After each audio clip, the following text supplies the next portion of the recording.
so if I lean back, it'll still be good. Whatever you hear is what we're gonna hear in post. Okay. If that makes sense. Yeah, that makes sense. So I'm like, I can be back here, and I can also be. you want to hear all the way. yourself like that. Yeah. That's what like you. This. So like the way you hear me, if you don't hear your voice around that area, you're gonna want to make some switches.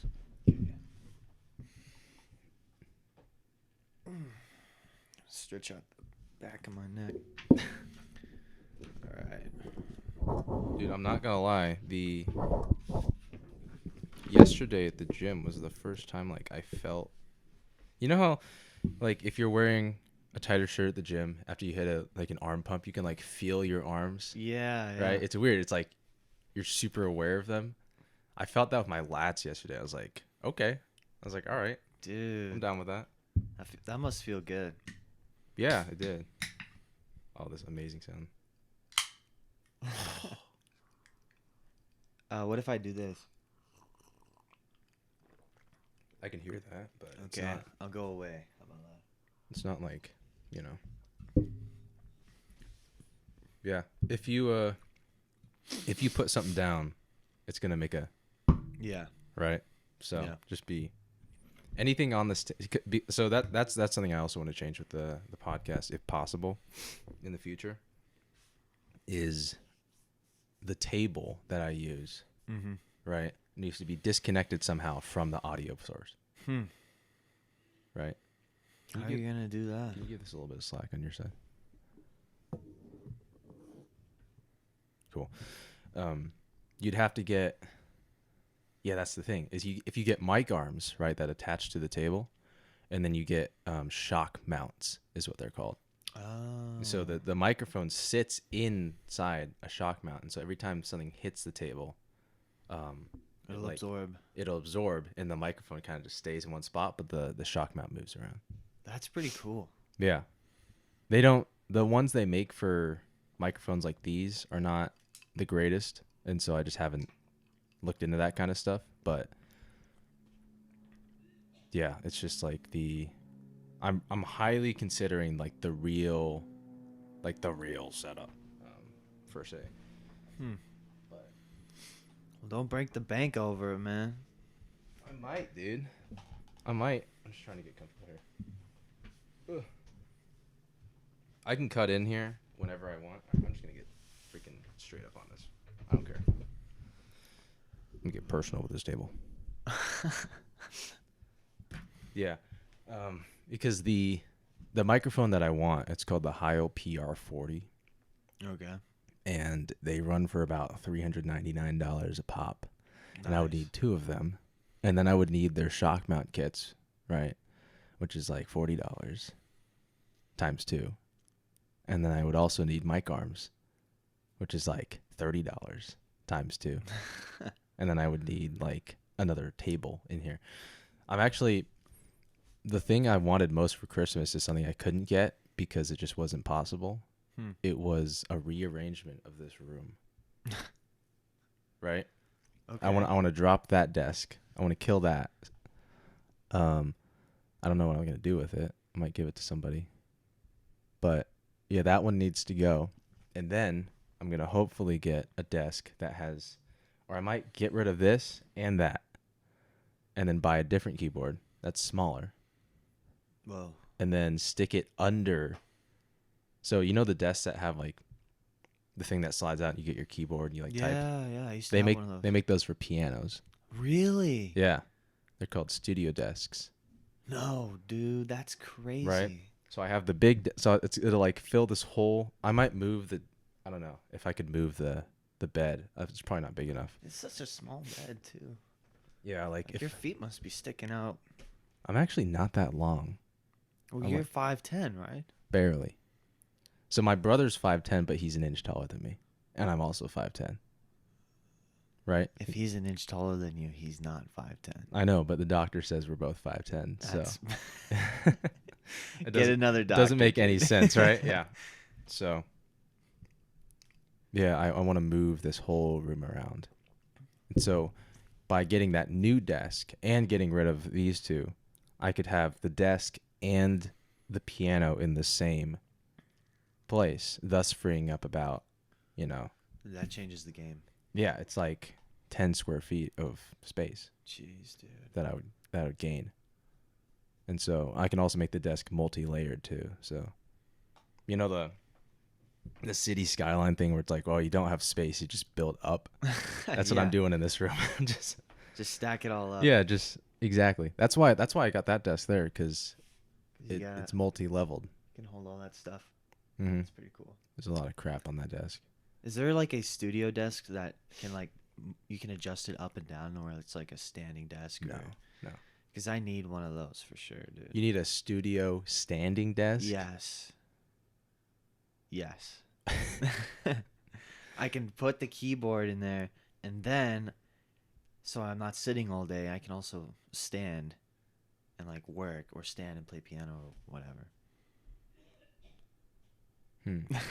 That'd be pretty cool.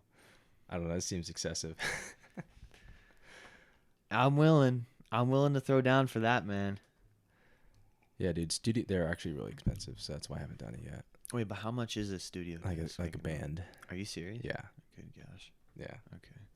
I maybe could have my grandfather make me one, because he does stuff with wood, but everything he makes is really, really heavy, and I don't know if we could get it up the stairs. Yeah, that might be tough. And so that's a very complex type of thing. He's not very good at measuring. Really? Yeah. So he can just like, what does he do? Does he just eyeball all the pieces? I honestly think he eyeballs a lot of it. Like his he has pretty funny. Yeah, he also cooks, and a lot of he has a big recipe book. Okay. And it took him forever to make it, because he'll just throw stuff in there. He's like, He just every eyeballs time, them. like he had to one time when he was making all his stuff, he was about to pour it in. He was like, all right, I should probably measure this. Like, how much am I actually putting in here? Like I eyeball my pancakes. Like that's how I make stuff. Yeah. Okay. But it's all really good. And it's, he's a chemist. really? And yeah, that's why it's weird. Whoa, He's a chemist, and he eyeballs everything. that is weird. Mm-hmm. You think like he has a college degree and all that stuff? Yeah, he's a PhD. A PhD. Yeah, for chemistry. Really? And he just eyeballs everything. Yeah. And he makes like furniture. Yeah. And he eyeballs that too. Yes. Wow. I don't understand it. Yeah, your grandpa must be a cool dude, man. Dude, he's an awesome guy. He's one of my favorite people. Really? Yeah. That's good. He's really cool. We have an email chain of like, I'll send him YouTube videos, because if I text him, it's like hard for him to get back to me. Yeah. So I'll just email him like, hey, I found this new cool YouTube video. Tell me what you think. Like, basically, I'm sending reels to my grandpa. Like, no way, yeah. dude. That's pretty cool, man. Have that kind of relationship with him. Yeah. Because I'm not really like tight with any of my grandpas. Well, Oh. we used to be. I mean, When did they die? I'm sorry. yeah. That was No, they all passed away. Yeah, they all died. okay. Well, actually, I have one grandpa in Mexico, but I don't even know him. So It's like, oh, I don't have a really good relationship with my grandparents. It's so sad. And I was like, oh, why? Well, they're dead. Well, okay. well, It's before not your fault. yeah, but before then, I wasn't really like tight with him either. My grandpa, he moved out to Florida before he passed away, and before then, like I got to know him by playing a lot of golf. And, like I loved him a lot, and I miss him. It's just that's how I got to know him, was by playing golf with him. That's awesome. You're the white kid and his grandpa going out to play golf. Yeah, yeah. Well, no, this is my white grandpa, not my Mexican grandpa. Yeah. Yeah. Yeah. Yeah, he was a tough cookie too, man. Like he was a Marine at like 17 years old in Vietnam. Sheesh. Dude, with his cousin, Uncle Rusty, he's still alive in Florida. And dude, those baby boomers, man, it's like every single one of them had a traumatic childhood. Like, Yeah. every single one of them. My dad's grandpa, so he didn't ever go to high school, right? Okay. And just a lot. I'm gonna have to go in and fix that. Just a lot of noise just came from that drink there. My bad. Yeah, something I actually do personally when it comes to drinks on this. I'll come back to what I was saying. And I try to do something that's not sweet. So pretty much if it's not water or Pellegrino water, like the flavorless sparkling, I don't drink it. Okay. Yeah, even like I avoid carbonated stuff too normally. This isn't carbonated. This is why I actually drink this stuff. That Celsius drink is not carbonated. Non-carbonated, That's so weird. So you're just drinking juice. pretty much, but it's got 200 milligrams of caffeine Yeah. and no sugar. I hate Celsius. You hate Yeah, Celsius? I hate all of their drinks. They're so bad. They have like 30 They're drinks. gross. You tried all of them. I tried 3 of them and they're gross. I hate Celsius as an entire brand. I've only tried 3 out of the 30 flavors, but they all suck. Yeah, well, the 3 or 4 that I tried really were like bad. Like they tasted bad. Like there was a mango one and like some citrus one or whatever. Both those flavors sound terrible. Yeah, they were. I don't know why you got those. Dude, my dad got them from Costco, so I don't know. There's a strawberry one that I really like, and there's a watermelon one that I like, and then there's this raspberry acai green tea non-carbonated Celsius Live Fit flavor. Okay. So, Not carbonated. That's so weird. dude, it's real. Carbonation kills me. Why? It just makes me unexplicably gassy. Sorry, dude. Like gassy, like up here, gassy, like it I'll goes just down. be burping for like Okay. hours. Okay. Yeah. So I can't be burping on a podcast. I don't do carbonation. I don't do sugar on a podcast Okay. because the sugar will make your lips sticky. Mm-hmm. And You even can hear that, like, yeah, oh, you can hear that. that's weird. And so something actually, if you have sour stuff that's not artificial sweeteners, in terms of just like added sugar, it could be artificial sweetener. It really helps. So voice actors will sometimes eat Granny Smith apples before recording because they're sour, but they're like natural sour. Okay. I'm not sure if Granny Smith would be considered sour, but it's definitely like a tangy, pungent flavor. But it helps with lip smacking, Okay. which I think is really. I've never tried it, but I've heard voice actors talk about that. Lip smacking, so like, or Yeah, that's that one. Ooh. that makes me want to like throw this can of Oh. Celsius at you. I hate that. Yeah, It's the worst. that is not good, man. That sounded really bad, really gross. Anyway, what I was getting to, my dad's grandpa, so my great grandfather, when Okay. he was in 8th grade, his dad worked at a factory, and he got home, and his dad was just on the kitchen table dead, because he died at the factory, and they just dropped his body home. They're like, sorry, because that's how that worked back in the day. What, dude? And so he was like, all right, I guess I'm not going to high school. You can just start working at 8th grade. Whoa. Yeah, That's your dad's grandpa? that's my dad's grandpa. Yeah. I actually met him a couple times before he died. Really? Yeah. Dude, what a privilege to meet your great grandpa. Yeah. I mean, I don't remember it really. I was a child, but Oh, okay. I don't remember a lot of things, which is why I do these. Yeah, really. No, we talked about it like a while ago before, but like apparently you have a memory problem or something. and, Apparently, yeah. Like, there was Allegedly. even one time where you forgot about this childhood best friend of yours, and Yeah, that was something. yeah. Can you wake up call get a little closer to the microphone? like that? If you want to be that close, that's fine. Just whatever's comfortable, but you don't want to be this far because Am I that? Okay, like here. you Is should be this able to good? hear yourself talking. Dude, in your I ears. heard myself talking the whole time. Well, like in your ears. Like like if you're not getting the bass of your voice. The bass. There, see Okay. the low end.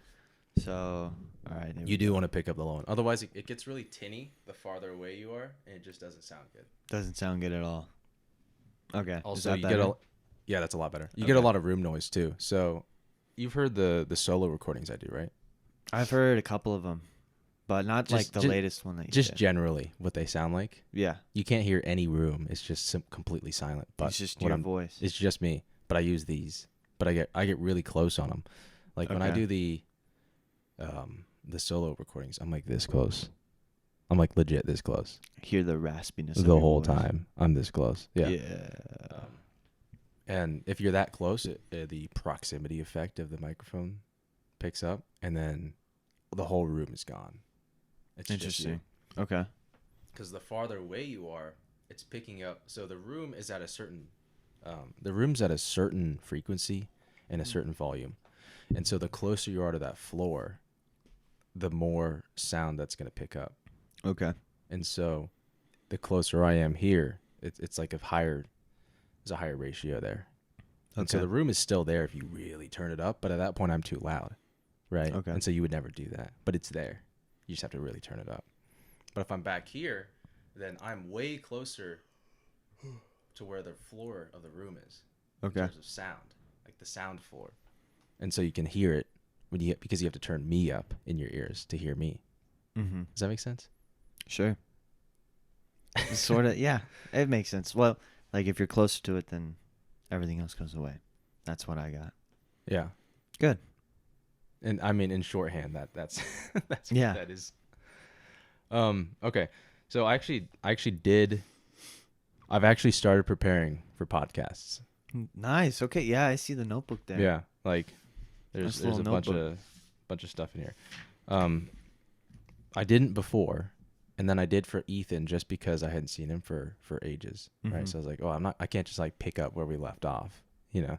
So I actually prepared, and I was like, oh, that was a really good episode. I should probably do that again. So, Okay. and then I prepared for the latest solo installment, and that was the best one I've ever done. So Really? I was like, all right, well, I guess I should just start preparing Mm. for stuff. The issue is I'll get on tangents. Like we were talking about old people, and We literally jumped around like 3 topics. yeah, So and, seamlessly, but like so quickly. yeah, and airplane. As a listener, that gets really annoying. Yeah. Like as a conversator, it's fine, but as a listener, it gets very annoying. That makes sense. Do you ever think about that? Like when you're listening to podcasts, like what they're actually talking about and how they're. Well, yeah, it seems like they stay on one topic at a time, and they're not like jumping around like crazy. Mm-hmm. For the most part. What's your what's your favorite podcast? Well, I'm not a really huge podcast guy. The last one I listened to was with like Huberman, and he was going into everything like all about. This was a while ago, but like all these hormones and like actions that you do or things that you do that like trigger certain responses in your brain or whatnot, and like estrogen and testosterone. And then before that was one with Joe Rogan and Jordan Peterson, and that one, dude, that one was a banger. Jordan Peterson. Jordan Peterson.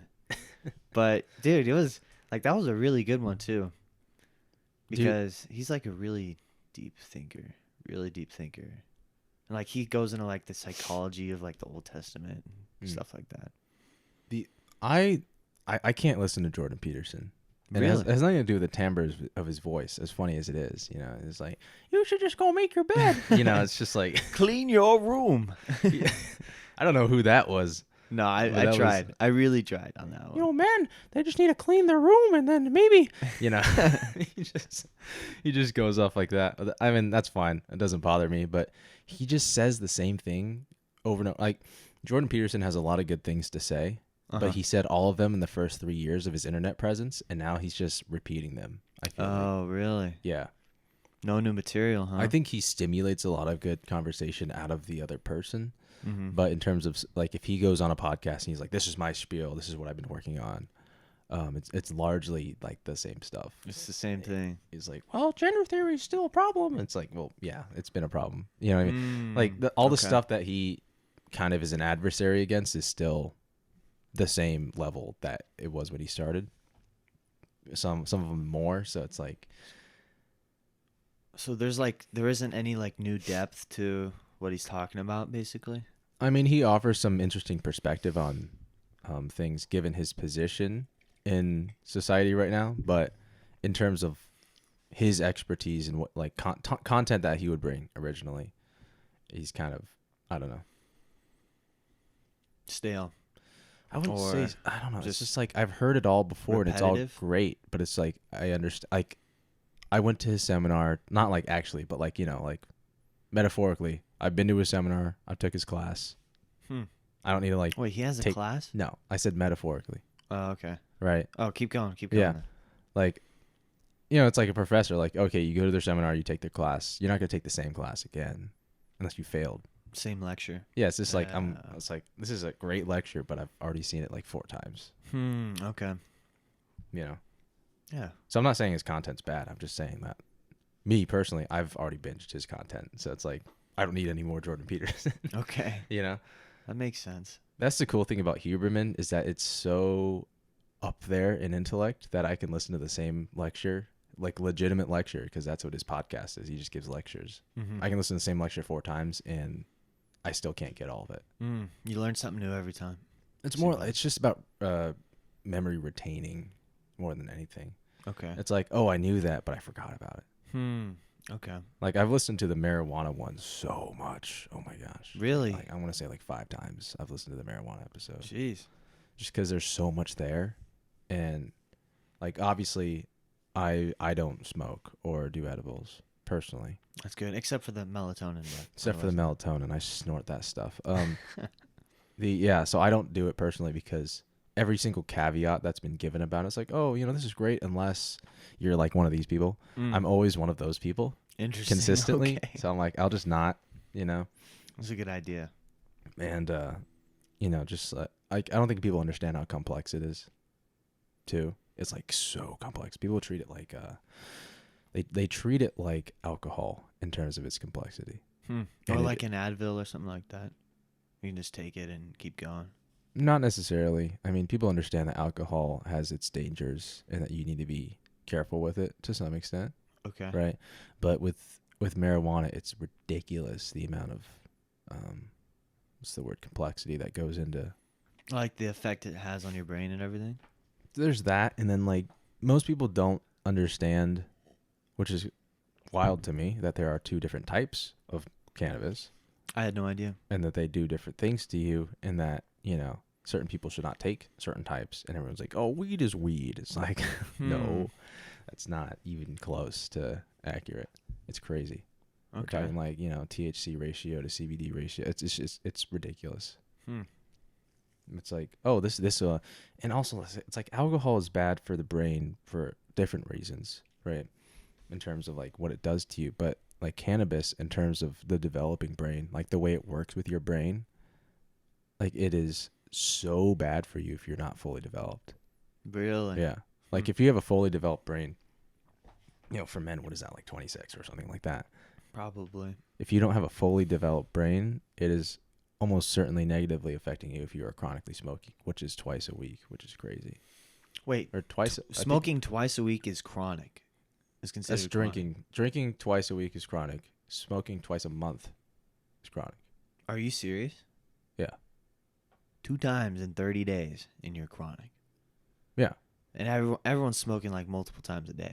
Yes. That's ridiculous. Yes. Wow, dude. Yeah. But people, I like chronic gets a bad rap. Chronic doesn't mean bad. It just means you are someone who does it normally. Yeah. You know what I mean? Exactly. Like chronic back pain, people are like, oh, yeah, I have chronic pain. It's like, well, that doesn't, like, chronic doesn't mean the pain is bad. It just means it's just an adjective, I guess. yeah. It like, means it's consistent. Like I chronically go to the gym. Like that's not a bad thing. It's not at all. I chronically drink water, stuff like that. But I chronically skip legs. Like it's not a bad thing at all. do you not do legs? No, of course I do legs. Okay. You gotta, man. You gotta do legs. What do you do for legs? Like what's your big thing on legs? Because everyone's got like the one exercise that like gasses them. Yeah. Well, the one exercise that everybody hates doing is Bulgarians. Mm-hmm. And I used to do those all the time. Because they have a weak core. That's why. Yeah. Well, I don't know. Sometimes that's I why do that's them. why they're hard. Because Really? people don't have a strong core. Okay. Well, And then you fall over. that makes sense because everyone sits all day. But, dude, it's true. Anyways, but now what I do is I do a lot of dumbbell squats. And then, like, my heels are elevated on a plate. And that's mostly because of the lack of, like, ankle mobility that I have. And I've been, like, stretching it out every day, but Did you do it something takes to it? time. Well, no, dude, I did nothing. Oh, It's just- that's just you just don't have it. Yeah.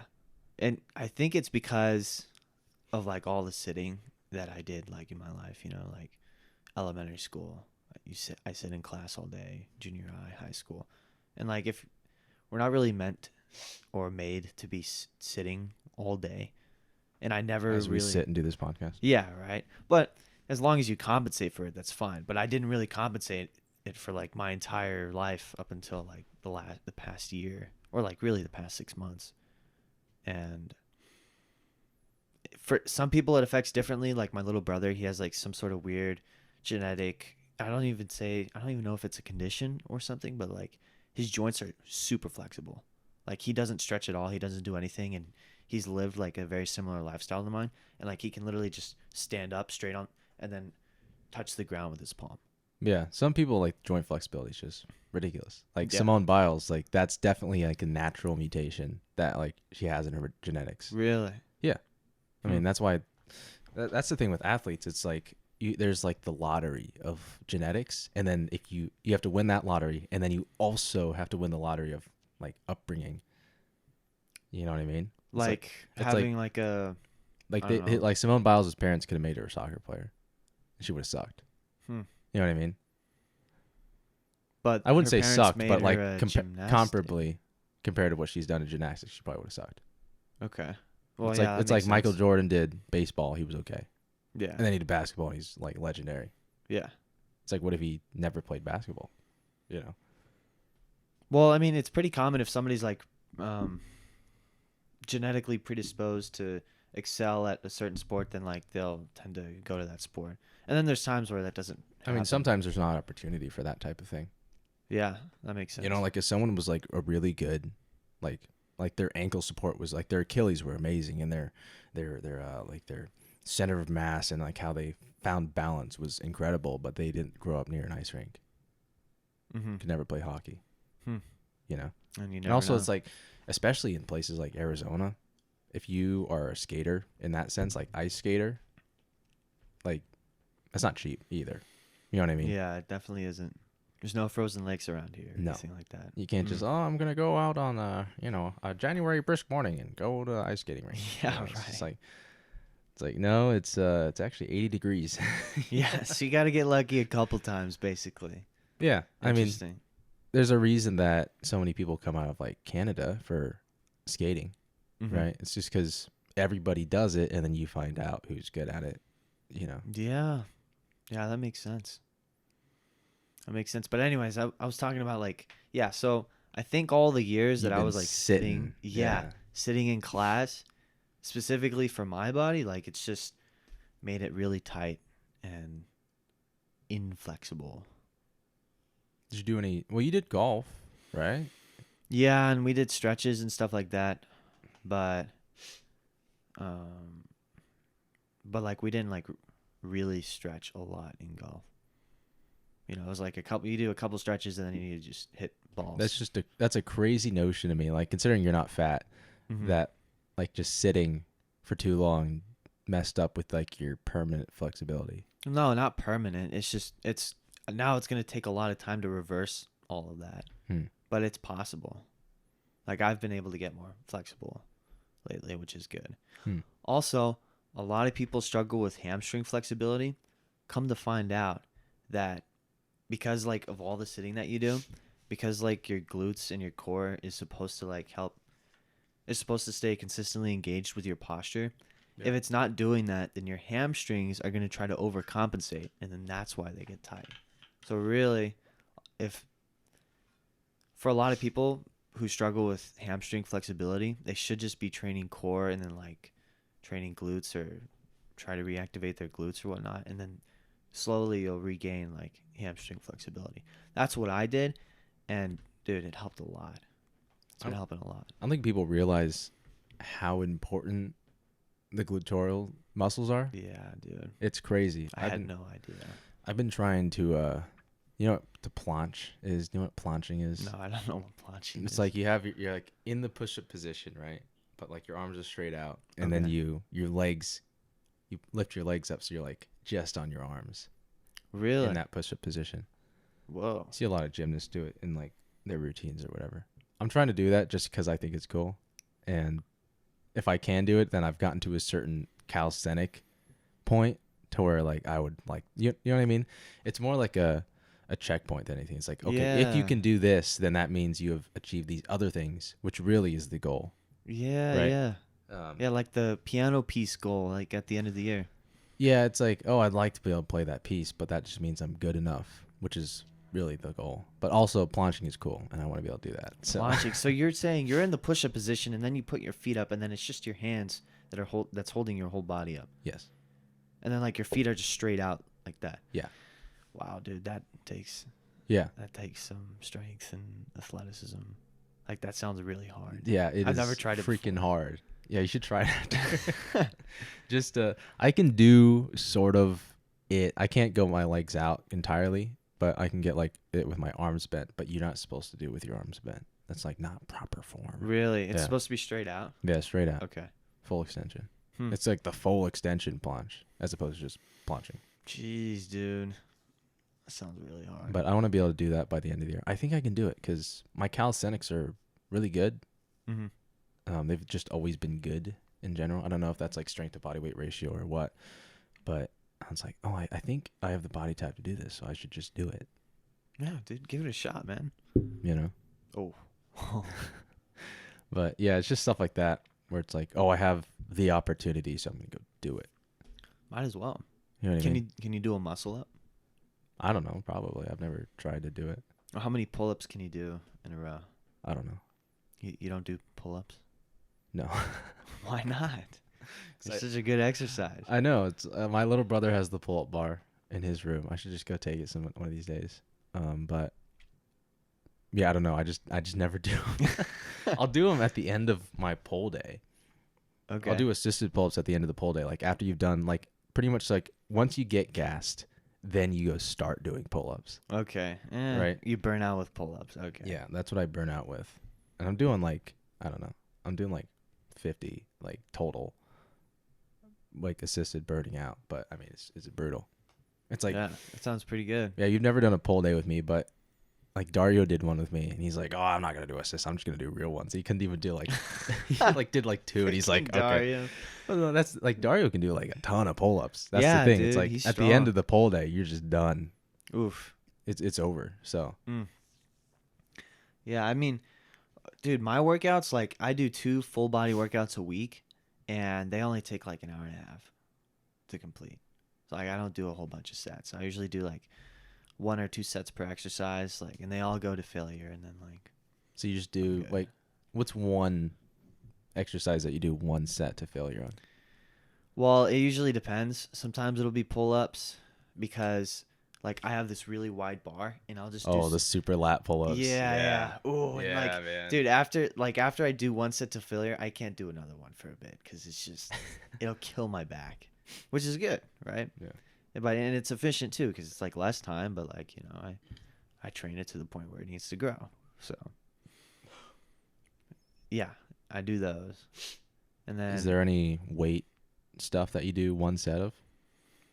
well, like anything like forearms, usually like I'll do one set of like I'll do one set of like a forearm curl because like, and that'll be at the end because for the whole workout, like I use my forearms. To, like, Yeah, you're grab using your stuff. grip. Yeah. Yeah. So it's like I don't really need to train it that much.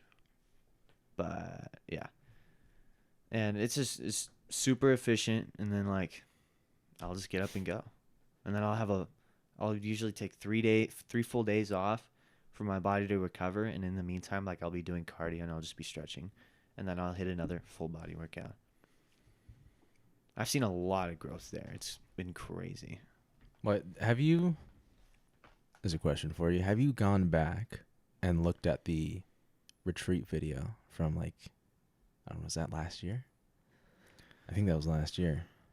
What do you retreat video like the The church retreat video. for California? Yeah. Have you gone back and watched that recently? Not recently, no. There's a couple shots of you in there. You should go check it out. Really? Yeah. Why? There's a big difference in a good way. Good. Yeah. That's good. Like physically, like just Dude, like you were like Holocaust victim in that video. and now oh my and now you're like, gosh, you know, dude. you're like proportional to like someone who works out. So Good. It's taken me 2.5 years to get there. Thanks, man. I appreciate it. yeah. Got enough reps in with the fork, you know. Oh boy. That's what it comes down to. I mean, it's hard to blame you because you were like, you could only eat like 2 things. Yeah, seriously, dude. I can still only eat like a handful of things, but it's been going well. It's not like oh I'm gluten free, so I just have to avoid like unhealthy foods. It's like no, you couldn't eat like anything, Yeah. and so you know for you to be underweight was not like obviously it's like unhealthy bad, but it wasn't like a bad thing No, it's necessarily. not It was like oh I would expect that from someone who can only eat oatmeal. Like you know what I mean? Dude, I remember, man. I remember on that trip that I took a bowl of oatmeal with me on the trip. Yes. And I left it in the van, and like the oatmeal's all rocky and crusty. And I think you someone, ate some of that anyway. I think I did. Yeah, I mean Oh you my still gosh, still go to In-N-Out and just get patties, which is vile dude. beyond belief. I can't. I don't know how many years I've been doing that, but That's ridiculous. That is so gross. dude, the patty. I just tell them, dude. They start. I think they start to like know me as the patty man now. Like they're like, hey, I've seen you. How much do you go there? Dude? Like as often as like all the young adults go there. So it's like Oh. every Tuesday night, every Sunday night type thing. Okay. And Yeah, they probably recognize you. yeah, That's funny. yeah, they do. And then like I'll usually get a patty that's well done, salted, and that's about it. Especially if it's well done. It has to be well done, because it'll make it taste really good. Yeah, I got my own thing going I on disagree with the well done statement, but that's all right. now. Okay. I'm a medium rare person, but when it comes to In-N-Out, I don't ask them to do anything. Yeah. Just like, just make it. You know, Yeah, I'm just not. put it in the burger. I'm not expecting too much from a $4.49 burger, double. You know. Dude, I used to eat 2 double doubles every time I went there. It was so good. Dude, my appetite has gone down in terms of bad food. Like I can't eat a lot of bad food anymore. That's good. I used to be able to down 2 Popeye sandwiches. Oh my gosh. just like it was nothing, and then continue on. I like that was me and my friend Grant back in the day in high school. We would go hit a Popeyes after, which is like a 15-minute drive from school. Like it's Jeez, not dude. close. You know, you have to take the It's a lot for Popeyes. yeah, man. but see, it's the closest Popeyes. Even like to my house is the closest Popeyes. Jeez. And we'd go to Popeyes and we'd both get the 2 spicy sandwiches back when they were $3.49. You know, a freaking bargain. Yeah, that sounds like a good deal. Yeah, and they're not that cheap anymore. Yeah, we just down them and then we'd go to band practice. Wow. It's just I don't know how I was able to do that physically. I don't know if they've gotten worse or what, but I just can't eat that. And No, just no more greasy junk food, huh? I guess not. Like this whole Christmas, I ate like 2 cookies. But- Wow. Really? And they're like one of them was a courtesy cookie. Someone gave me one. Like she baked me a cookie. I was like, well, I have to like at least try it Yeah. to be nice. Yeah. You know what I mean? So I ate one of those, and then I ate like a ginger snap because that's like my mom's like thing that she does. She makes ginger snap cookies, Oh, nice. and so that was like all I ate the whole month of December. In I- terms of junk food and snacks. Yeah. But it wasn't intentional. I wasn't like, oh, I'm gonna be healthy this December. I'm gonna lose the 15 pounds. It was more just I bit into a lot of unhealthy food and then threw it out. I'll say that. Okay. Like I'd see the brownie and I'd be like, man, I want the brownie, and I'd just go take a bite. And I'm like, this is disgusting, and then I'd spit it out. Like the amount of junk food I've spit out in the last 2 months, because the urge is still there. Like the problem, like I should eat this. I don't know. Like these Doritos. This bag of Doritos that I really want, right? Because you just want that salt rush. Right. And then I take a bite. I'm like, this is terrible. And you just throw it away. Yeah, well, like if it's like a party size bag, I'll just like close the bag. But you know, if it's like one of those handhelds, it's like, no. Wow. Interesting. I used to man. love Doritos, dude. You know what? I've kind of seen that with myself too, where I just progressively get away from just crap, you know? Like, I don't think I've scrolled on YouTube Shorts in the past like 2 weeks. That's huge. Yeah. That's like massive. And like, I didn't even like. Now, if you I haven't didn't scrolled on even now if you haven't scrolled on YouTube Shorts, but you've scrolled on Instagram Reels, I mean, No. I'm That's telling no scrolling no on anything. no short form Nothing, content. bro, whatsoever. You better Nothing. scroll on my podcast. But I'm kidding. I don't have any shorts up. Dude, are you gonna get on the shorts No, I grind am and not just start pumping them out? I'm So not just start churning, bro. The only short I would ever make is this conversation about shorts, just to be super meta. But I wouldn't do anything else. That'd be so funny, dude. Just like plug it, just shove it all into an AI, and then it'll just like pump out a bunch of shorts. with the subtitles that like are incorrectly spelled Yeah. and they pop up one word at a The big time. bold, the big bold yellow subtitles. That's perfect. Probably the only short you've watched recently is the one on my main channel of me walking through that hallway. Honestly, I sent that to the group chat. Dude, that could have been my last short.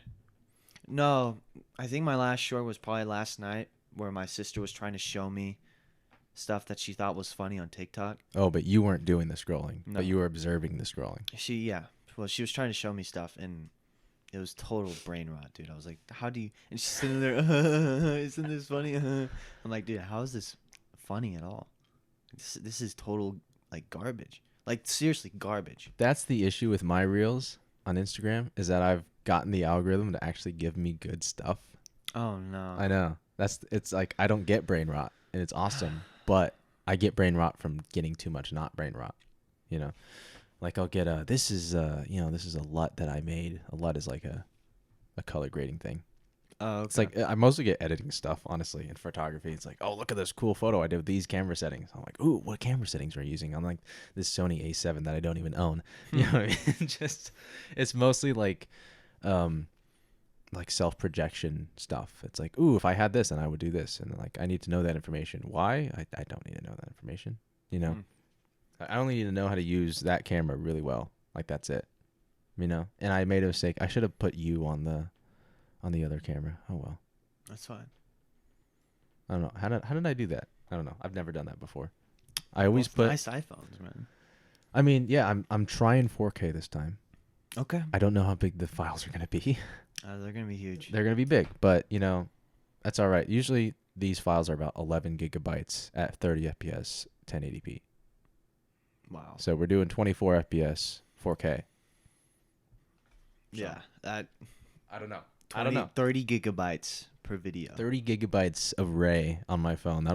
That's exactly what I need. That's ridiculous, dude. Yeah. I mean, oh, dude, did you watch the Humphreys video that I sent to the?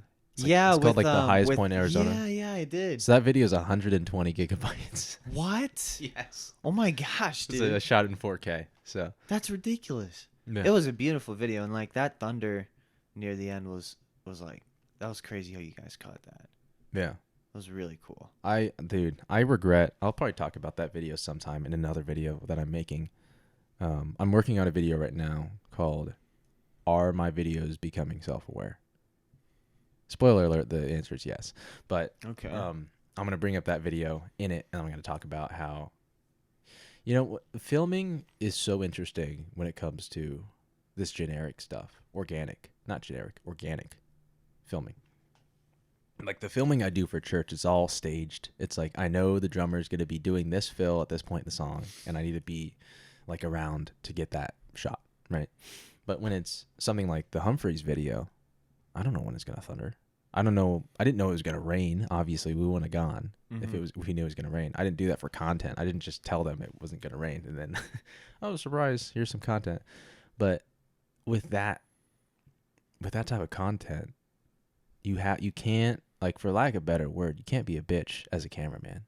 You have to be 100% 100% of the time. Because, like, there was a point in that when I just shut down, I was like, I just need to get off this mountain. And I didn't film, and I missed, like, probably, like, the best part of the trip. Really? In terms of content. What was it? It was the worst part of the trip, but that makes it the best content. It was, I mean, the whole trail, I didn't get any of this on camera. The trail was flooded with water. Like, we were walking through, and there's, like, you know how, like, streams have, like, the tiny waterfalls that are, like, 2 inches tall? It was that, but that was the trail. And I missed that. Yeah, it was, like, the amount of rain is grossly misrepresented in that video. It was ridiculous. Wow. And I just didn't get it because I was like, I just want to get off this mountain. I'm not going to film right now. Jeez, dude. You know what I mean? But I mean, we were trudging for like 2.5 hours in rain. Like, I'm not gonna be like, hey guys, so here's the you know, so that you got to respect people in that sense. But it's like, at the same time, I should have just pulled out the camera and just started filming. Yeah, I should have just filmed. Like that's the issue. It's like, you want to film the suck. Yeah. You don't think about that, but you want to film the suck. You want to capture that for sure. Because otherwise, if the whole video is happy, it's boring. You know? But you Yeah. don't think about that when you're there. It's like, oh, I don't like this. Kind of sucks. Why would I want to like pull out a camera right now? That's when you need to film the But most. Man. that's what you need. Because people aren't gonna come to you and be sad on camera. Mm-hmm. You pull out a camera, people are gonna smile. Like that's just gut reaction. And so when stuff does suck, you kind of gotta film that. Because it's real. Well, it's real, but also with the video, if there's no variety in emotional depth to the video, it's just like Hallmark the whole time. It gets boring. Mm-hmm. Like I love Dominic Fike, but I mean we got to get like different vibes up in the video. I don't know who Dominic Fike is. It's the song that it's artist Oh, okay. of the song that was in the video predominantly featured. Okay. Sorry, that was really Oh, deep. wait. Champagne Lane or something like that? King of Everything by Dominic Fike. Oh, okay. Never mind. That was the song that started and ended the video. Okay. That was actually very intentional. That was like the song of the trip. I didn't Anyway. catch that. That's all right. I only had the titles in the bottom left of the screen. But you're working on a YouTube video. Yeah. I didn't know you had a channel. Do you have any videos on the channel yet, or is it just like an absent channel? Just No, sitting I there? have a video on the channel. What is the video? The video is me in my dad's office in his room at home, and it's my iPhone propped up on like 12 books or whatever, Okay. and it's just me talking about why I'm starting a YouTube channel or like whatever. It's because like basically I don't know, I literally went on a rant for like 10 minutes or something, but it's like, oh, it's because I feel like a total bozo. This is a summary. Okay. I feel like a bozo, and I feel like I want to get in the habit of producing more stuff and just in the habit of working. And this was like, I think this was a month ago or 2 months ago or something like that.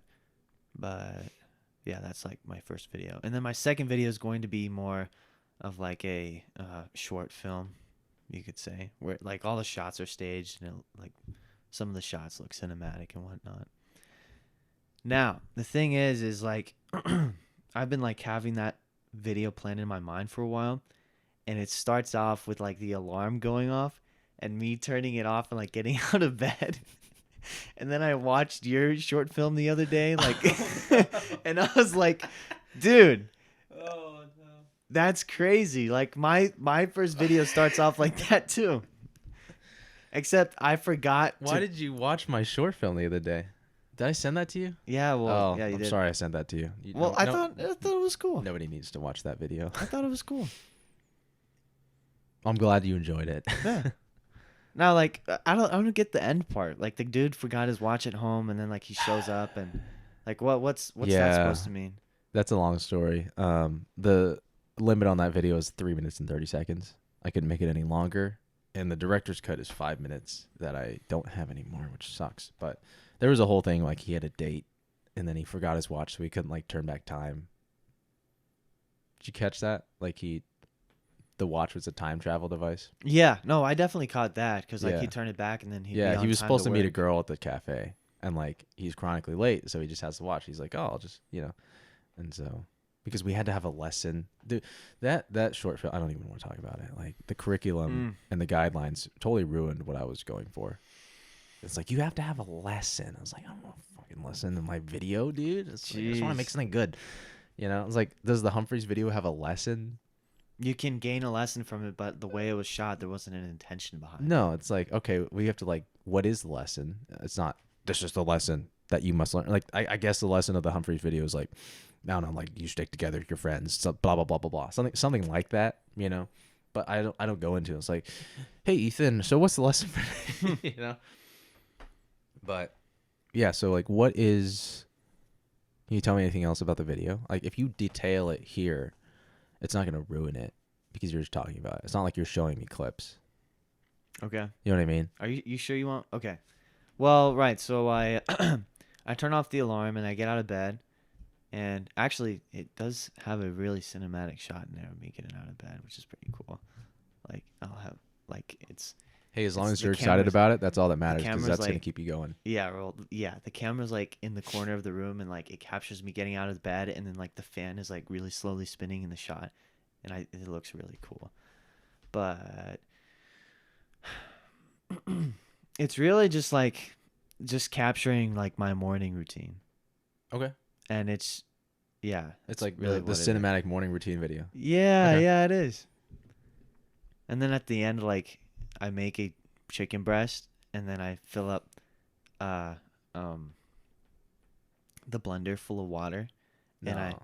and it's slow motion. The chicken breast falls into the water, and then I blend it, and then I drink it, and then that's the end of the video. It's disgusting, dude. Is that what you normally do? Yeah, with chicken breast. Yeah, that's Oh what I my normally do. gosh. Wow, that's some shit you do in like a junior high camp where you blend up Oh stuff and my make kids drink gosh. it. And you just do that for fun or for nutrition. Yeah, it's efficient, dude. Like I'm not sitting there gnawing on this chicken breast. And literally like it's weird. Like my stomach, it's like it goes into shock or something. It's like, whoa, dude, a It's whole like chicken breast got in here in like 3 minutes. That's crazy. where it's like, "Oh, this should be processed already." Dude, and it literally like it literally just tastes like chicken, like liquid chicken. That's all. I can't. You get used to it, man. It actually like you start, Oh man. dude. Like if you do it It's enough, so gross. if you do it enough, you'll get used to it, and then it's like, oh, I think I want some You know, liquid if you chicken. eat your shit enough, it actually doesn't taste that bad. Yeah. Seriously, dude.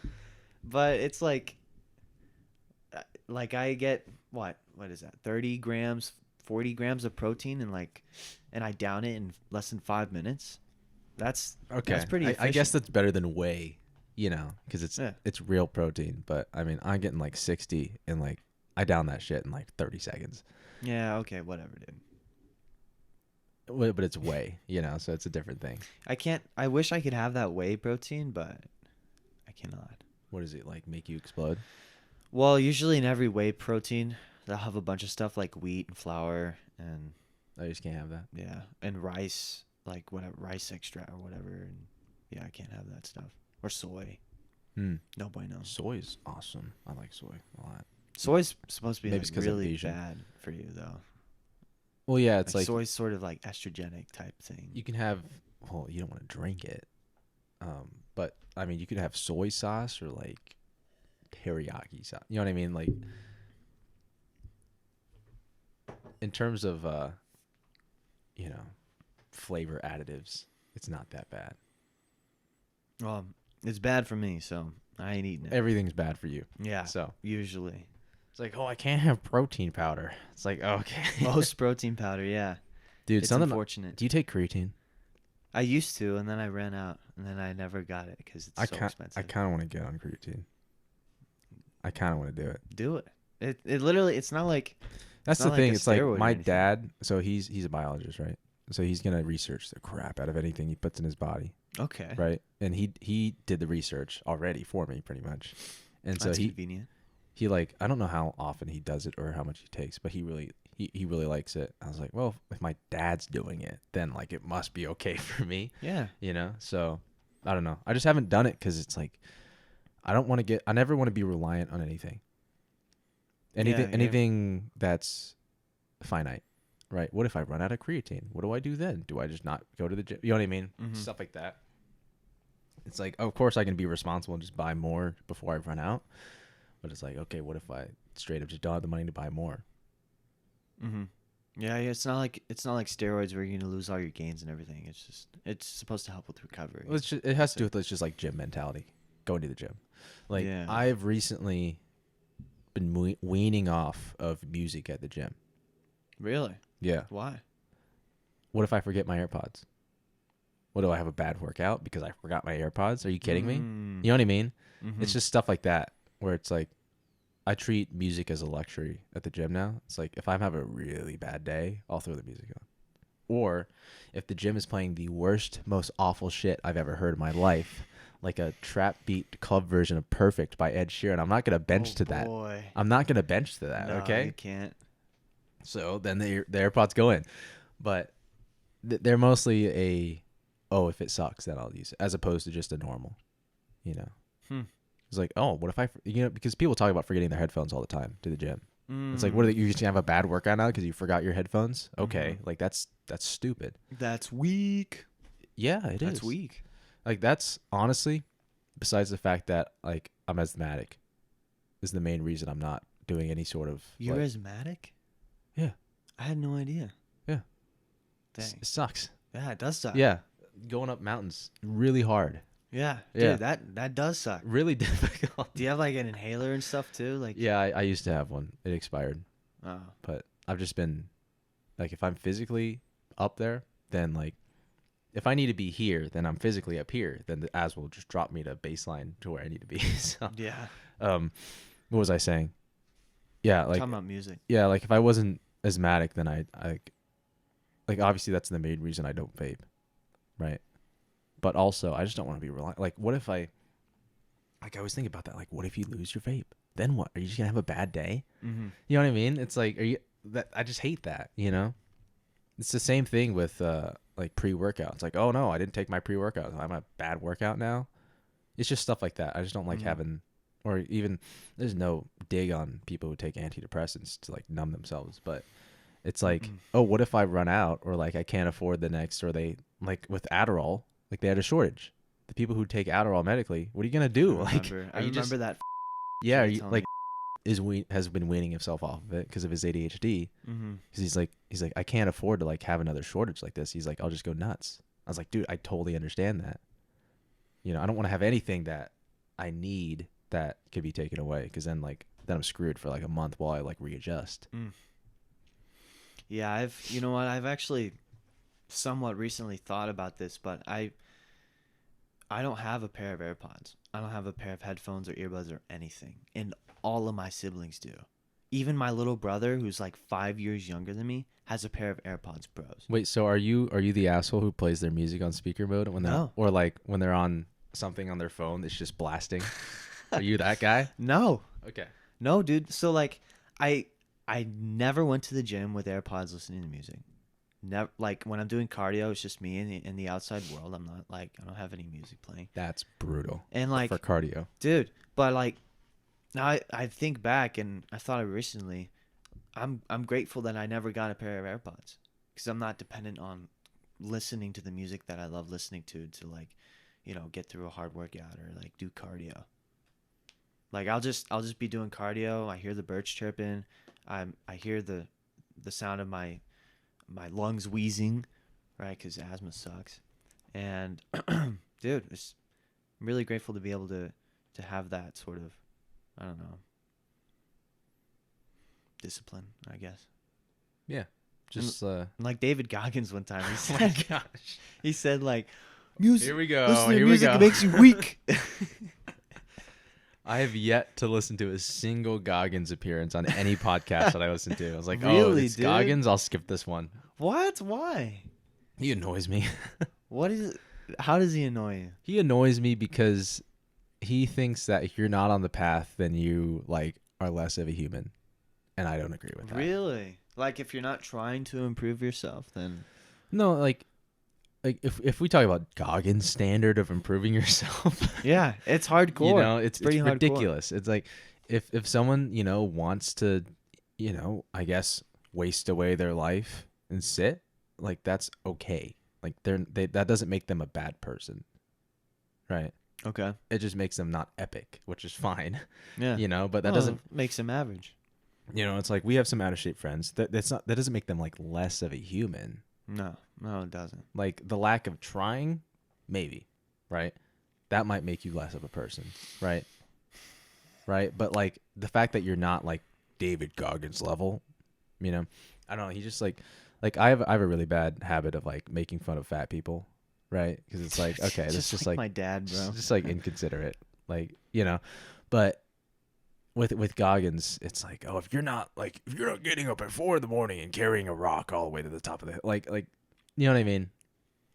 I don't know. It's just like if you're not as extreme as there's like a weird competitiveness to like how he like maybe like this isn't like how he thinks like himself, but at least like what his image promotes.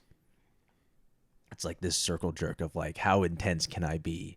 You know, like how crazy can I, like, you know, just stuff like that. Like, I'm gonna mud crawl for like 30 days and then go volunteer firefight, and that's gonna make me a better man. Like, I don't Hmm. know.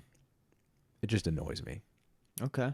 It's like the you know, like who am I thinking of? There's a guy who like just like Ryan Gosling. Like Ryan Gosling is a great person, but like the people who like him are just awful. The Ryan Gosling stands or Yeah, fans or whatever. the Yeah. Sigma males. Yeah, Yeah, Yeah, dude. yeah, I used to see a lot of those edits, man. yeah. It's like I like Ryan Gosling. I don't like his fan base. You know, Interesting. that's like I really enjoy Panic at the Disco. Still, I hate their fan base. Really? Their fan base is awful. I don't know any of their fan bases or Good. anything. You don't want to know any of them. It's bad. It's probably because I'm not chronically on the internet or anything like that. No, it's also like Panic at the Disco's old, Okay. which is crazy. Like they're old now. Old? Yeah, like Huh. they're not. They're retired. They're done. Oh. Wow. Yeah, they're done. Wow. That's how old they are. Huh. It's crazy. Their first album was like '06 or something. Oh, really? Yeah. It's kind of old. I mean, for a pop group, that's. I mean, they're like John Mayer's old, but he's only 40. John Mayer's 40? Yeah. Yeah, he is old. You know, it's like, but 40 isn't old. But for in the pop scene, 40 is ancient. You know. Anyway, Yeah, it is. like, why'd you decide to make a YouTube channel? Well, Now that 30-minute side tangent's over. yeah, right. Sorry. No, don't be. Sorry about that, viewers. I know. Well, yeah, apologize to the viewers because they're having to bear Apologize to through the it. 2 people that are gonna listen to this. No offense to you. That's on me. Okay, well, man. Maybe you'll pull in some more people. Yeah, I doubt it. But the YouTube video, so the thing is it's just about trying to get into the groove of feeling like you're constantly producing something, or you're basically trying to every day you're trying to produce like a positive net like output, you know, like you're giving more than you're taking type thing. You're producing more than you're consuming. You're providing more than you're eating or whatnot, right? Yeah. So like scrolling, you know, that's consuming, right? You're sitting there eating, you're consuming. Mm-hmm. You know, you sit there watching TV, you're consuming, right? You go to work, you're producing. You make stuff, you're producing. Yeah, I understand. Stuff like that, right? Yeah. So I want to make sure to shift my lifestyle more towards the producing side and the productive side. And I know if I just continue to do that consistently, then I know that I'll be going places. So eventually. why YouTube specifically? Because for some reason, like I feel like I have sort of a cinematic brain. Sometimes, like I'll see like a camera shot or whatnot, or I'll think of a cool camera shot or a cool scene, or I'll listen to a song and I'll think, dude, I can make a really cool video out of that song. Like I'll just have that song. You have the edit brain for songs. Like you hear a song, it's like, you know, this song could be in a movie. Yeah. Yeah, dude. I have that too. Yeah, or I can like make It's a whole disease, movie, man. dude. I can make a whole movie based off of this song, like just the feeling of this song, you know. Yeah, man. And That's for real. yeah, and so just, you know, being able to express that, or being able to produce off of that. So it was music that led you in that direction. Yeah, part of it. Yeah. Okay. But like, I don't know. Like, I feel like YouTube's a very specific type of production. No, because I make videos. Well, like if I make a video, I'll just put it on there. like if you make videos, like you're weird, like straight up. Okay. Like, so like I guess like why video making? Like, what appealed to you about making a video and putting it on the internet for like? I mean, let's be real, for like nobody to look at, because that's just how it is. Mm-hmm. Like all my videos, like 8 people watch them. You know what I mean? I'm spending hours and hours on these videos, and 8 people are watching them, you know, that are real, right? Mhm. I mean, it was like, oh, the video has 60 views. I'm like, yeah, I don't know 60 people. You know what I mean? Unless Ethan's rewatching himself in the Humphreys video like 40 times. You know what I mean? He's not doing that. So, yeah, like why? Like for seemingly no like reward. Like obviously the reward is the freaking dopamine hit that you get when you press upload, right? Oof. Like Yeah. that's great, right? Or when you see videos now public, that's fantastic. But you know, It's fun. what about it's fun?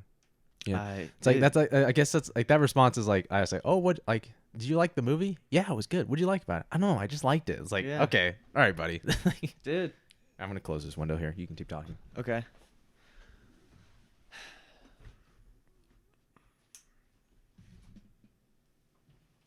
I don't know, man. It's just fun. I just get to make something that I like. It's like an artwork, you know? It's like I have something in my mind, I have a concept, and then I brought it to reality the best that I could. And that's really cool. Okay, yeah, that's a real answer. Yeah, Yeah, you went from I don't know, I just like it to actually explaining what it is about it that you like. That's that's awesome. true. That I mean, for me, editing, a lot of it came from like watching my older brother edit and being like, I wish I could just do this. I just don't know how to do it, Mm. right? But I like, oh, I wish I could just like take the mouse and like do whatever, like do exactly what I want. Because the biggest hurdle when before like when my brother used to be the editor. I mean, he was in the early days of editing. I'm talking like 2013 iMovie editing, Oof. right? Brutal. Yeah. I mean, it'd be a 720p video, and it was 5 minutes, and it would take 4 hours to render, you know. And I remember thinking, like, man, like I can't. Why can't he see what's in my head? I'm like 13, right? Like, Mhm. why can't he see what's in my head? You know, that was the big like, I know what I know what I see. I should just be able to put it on there. And so that was why I got into it eventually. It's like Interesting. I have all these, like you were saying, you have this vision in your brain and you want to see it. It's like you almost like want other people to see what you're seeing because it's so cool, Yeah. right? Yeah. Like people think it's like, oh, it's narcissistic. It's like, no, it's just like I just think it's cool that like it's here now, it's tangible, and so I'm gonna watch it. It's I'm gonna watch there. my own video because it's tangible, and I think that's cool that it's tangible, more than the fact that it's my video. Yeah, man, because only you could like try to think of it. It started off as something in your brain, and now like it's part of reality. Yeah. That's amazing. Mm-hmm. So I guess that's anything else about you. I don't know. Anytime someone brings up video creation, I'm very interested in the behind the scenes mental brain work with Mhm. that type of thing. Like, what are you editing on? DaVinci Resolve 18. Okay. It's And free and it's pretty good. Good for me I right didn't. I now. forgot DaVinci was free, man. I should really get on that. I'm on Final Cut Pro X. Okay. Yeah, I mean, I tried the free version a while back, and it's like I can't pay for this. And then dude, I thought DaVinci was like a diamond in the rough because I had no idea there was software like that you could get for free. Mm-hmm. Yeah, DaVinci's the industry standard for color grading. Really? Yeah. And it's free. And it's free. That's crazy. Yeah. Like Audacity. You know Yeah. you know about Yeah, Audacity. that's Yeah. like no, that's the audio Yeah. editing. Yeah. It's been free for ages, and Yeah. I wouldn't say it's the industry standard, but like most video creators use Audacity. I'm not using Audacity because I think it's slow, and Okay. I have Logic Pro X like already, so I'll just gonna use Logic. Like that's what we're recording into right now is Logic, Okay. but I have nothing against Audacity. It's just because I have Logic, I don't use it. Mhm. But back when I was on Windows, I used Audacity all the time, dude. It's ridiculous. Yeah, It's free. I used it a while back a couple times. Mostly to try to take the part of it was trying to take the lyrics or like the vocals out of a song that I wanted to put in a video my dad wanted me to make. And it turned out to be pretty well actually. It turned out pretty good. When were you doing this? This was I'd say this was like 2-3 years ago. It was like 3 years ago for sure. Like so basically I was always the guy that would make like trip videos. Okay. Yeah, in the family. And one of my crowning achievements was this huge trip, 2-week long trip that we took to California. And then we went from California to Lake Tahoe, which is one of the most beautiful places. I can only imagine like every shot in that area is just like, oh, this is perfect. You know, I mean, the dude, location just puts it in you. You know. my dad, he always tries. He's a baller. Okay, my dad got a DJI Mavic Pro, and like the thing was shooting 4K drone. It's a drone. Yeah. And like some of the shots that I was able to get on the lake side or on the beach side, and some of the shots in Tahoe with all the pine trees and like just like the cloudy sky, it was so gorgeous. It was so gorgeous, and like the music that I picked out for every like scene was almost perfect. And then like we also had a Six Flags like Okay. moment there too. And my dad, he like recorded Yep. the ride on his phone, and so those shots were amazing too. I gotta go watch that video again. It's been years. Can I see that video? Or I Yeah, understand. no, it's on the cloud. Anybody can see it. Dude, send me a link. Yeah, I'll watch it. I'll send watch you. it. Have you seen the our film fest video? What is it about? Uh, I've seen a lot of film fest videos. yeah. So it's my senior year film fest. Oh, you were. Yeah, I forgot. You were in a separate group of people. Yeah, and it was. We were given a movie. I wish we were given a better movie, but you ever heard of Yeah. National Treasure? Yeah. That was our movie. Nicolas Cage. Yeah, and like literally, I just took the concept of there's this object that we're chasing after, and there's bad people chasing after us, and I made a completely different movie just based off of that. Hmm. And so, it was basically, and this is historically true. Like Nazis would in World War II, like they stole a lot of gold and like possessions and stuff. Yeah. And basically, Raiders of the Lost Ark. Yeah, Like, yeah. And like basically, there was this rubber duck, this Mona Lisa duck that they stole, and they had like in this. This is in the movie. Yeah, not, this is not in the movie. historically. Yeah, this is, and like they had this in this facility, which was our church, which was the Red Mountain Church, and like basically my great grandpa went in there and stole the duck from them, and there was like a You whole made your gunfight. grandpa a Nazi. No, he was he was an undercover Nazi. Okay. He was a good guy, but he was undercover, and I played him, of course, and then like we had all these like black trench coats, and that looked really cool. And and then like the story goes to present day where me and my buddies are like goofing around, and then like somehow we stumble upon like this piece of information where he's hid the duck. And Dude, that's my favorite thing in short film. Somehow we insert. yeah, seriously, because now I'm looking back, it's like the plot. Okay, the plot's not that good. Okay, and it's a not only is it a church short film, but it's a short film that only you cared about. Let's be real. You know what I mean? That's Well, just how those things go. the Like, thing you is- didn't like you had a crew, but they were like a skeleton crew. man. You know, you got to cut yourself some slack with that. Part of that, look, the thing is, part of that is true, but like we had 3 film days, and all the guys, Yeah, I know. we were all able to put them together somehow, and I couldn't have done it without Max and Judah and Jacob. Like they were so cool. Now, of course, like I did a bunch of the work, and like I spent a bunch of money on those costumes just to rent them, because we used a lot of costumes for like the first few minutes of the film, and like there's an opening song in there that initially inspired the whole Okay. film anyways, like I talked about earlier, and it's What's the song? a Super Smash Bros song, Okay. and it's one of those like it's like a beautiful symphony song from like the Kirby game. Nice. And what was I gonna say? Something about your short film. Yeah, well, guess how long the film is. Oh my gosh, this is like 20 minutes. No, it's 9 minutes long. But Okay. it's like initially the cutoff was like, I think the cutoff was 8 minutes, and like I submitted a 9 minute. Oh, 9.5 okay. minute long. Dude, I mean, 8 minutes still to sit through that. That's brutal. Dude, literally, like I talked to everyone after Film Fest, and they were like, they had no idea the film was 9 minutes long. That's good. They thought it was like really short. So yeah, and looking back, I basically thought of like these really cool action scenes, and I built the story around it, which is normally not a good thing to do. Like, I mean, that's how action movies work. Yeah, though.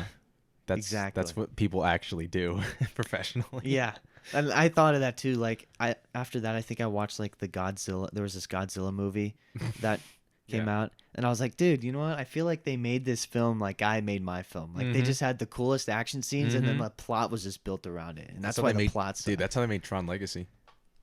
Oh, I haven't watched that movie in forever. Tron Legacy was made during a writer's strike, so they built all the concepts first, and then they made the story. Was it a good film?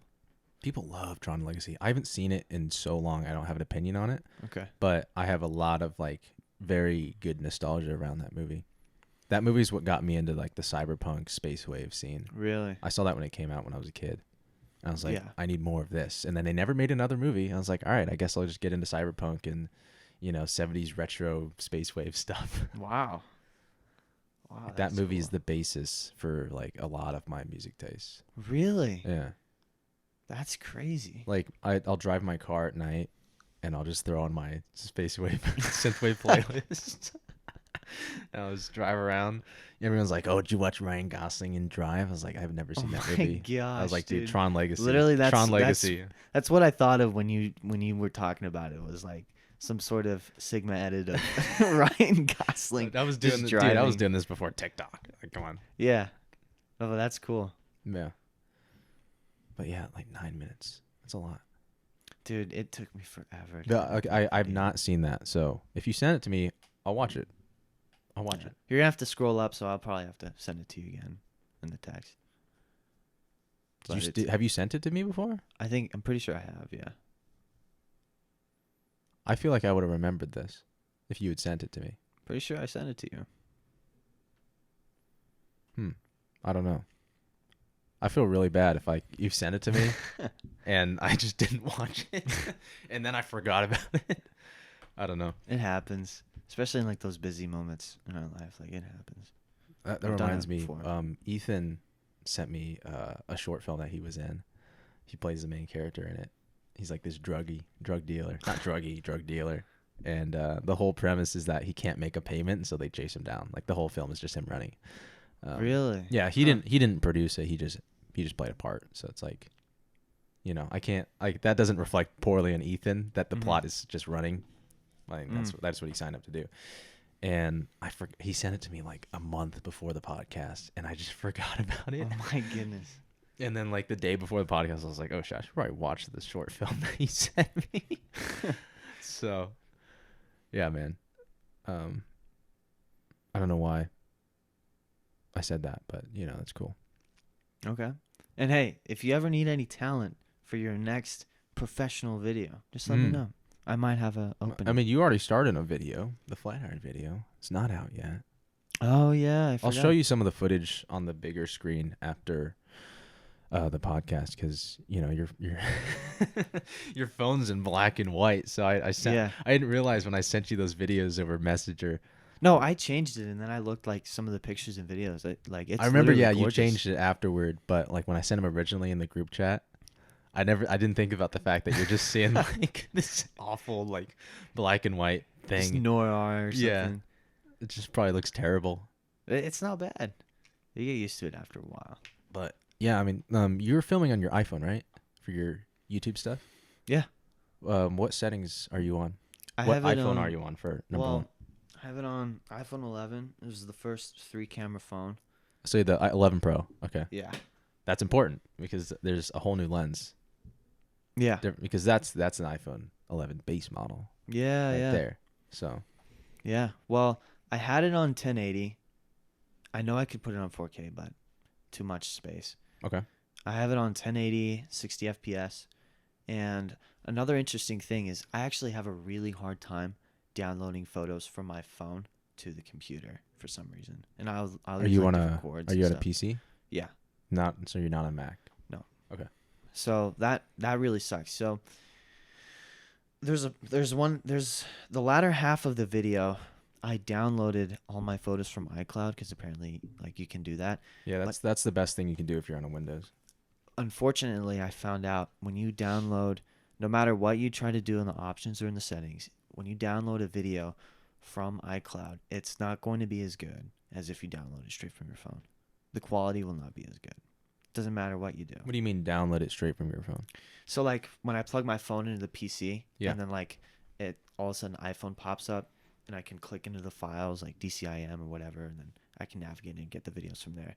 Whereas if you go on the iCloud route, like no matter if you put in the option to like download full video or download like original, Oh, yeah. it'll Yeah. still Yeah. the yeah. video will still come out grainy, a Mhm. little grainy, and Mhm. not as smooth, which is unfortunate. Yeah, you just have to, especially with base file transfer, like the master files, you just straight up, you have to be physical with it. That's why, with these big film things, like they have every editor in like one central place, and they build a server to support all of the editing software and all the footage file transfer. Dude. And like they can't just like, oh, let me send you the project over Dropbox. It's like, like I Or mean, like Google Cloud, yeah. like I mean, anyone can see link. That's the thing about people don't know this about like the Oppenheimer stuff. It's like 70 millimeter IMAX film, 4K. All that stuff. The base file, like the actual resolution of the film reel itself, like the physical film reel, is like it's like 24K, right? Jeez, we can only scan at 8K or 16K. I forget. We can only scan at like 16K. Okay. That's why, like, and you get films remastered, and it's like, oh, it looks so much better. What did they do? They just scanned it again. Like, film will always be the best medium in terms of quality. Interesting. I didn't know that. Yeah, so like the Phantom Menace was shot on film. Okay. The Attack of the Clones and Revenge of the Sith were shot digitally, so they can never be remastered. Okay. But Phantom Menace was shot on film, and so when we scanned it back in '99, it looked a certain way, and then we just scanned it again, and like I think they redid them in like 2014. We had better technology to scan. It's like the film always looked that good. We just couldn't show anyone. I didn't know that. Yeah. So that comes down to like what you're talking about, where you download it from the iCloud or you do it physically from your phone. It's like the video always looked that good. It's just how can you just don't have a way to present people with that level of quality. And so, yeah, I would recommend. This is just me. 4K 30 if you can. I'm serious. I don't know why. I don't know how my eyes are, but when I see a 30 FPS video, I know it's a 30 FPS video. Like it looks a little choppy to me. Did Humphreys look choppy? A tiny bit. A couple parts, but not the whole thing. Not at all. Yeah, it's the way you shoot. So films are in 24. All films? Most films. Okay. Like Gemini Man, Will Smith, that's in 60. Yeah, I've which seen is that. Crazy. Yeah. Crazy.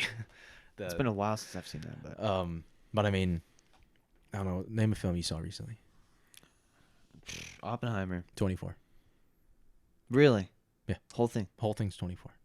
Doesn't look 24. Because of the way they shoot it. So shooting at lower frame rates will make you a better cinematographer, and a better videographer as well. Really? I used to shoot at 1080, right?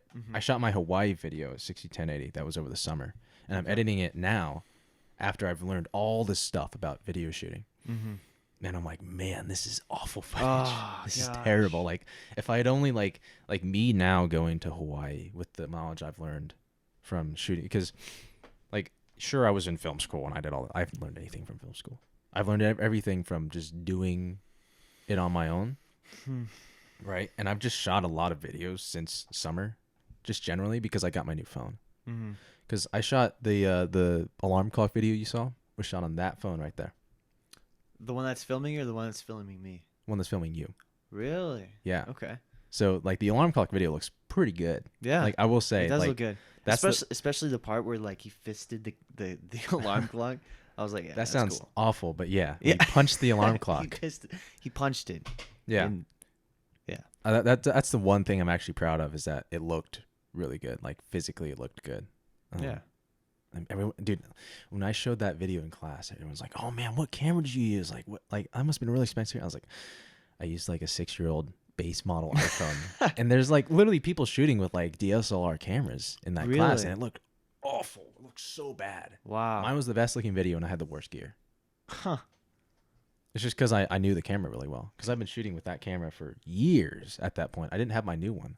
Interesting. And so I knew exactly like how to like get it to look the best. And so if you can learn your phone, you can get it to look really good.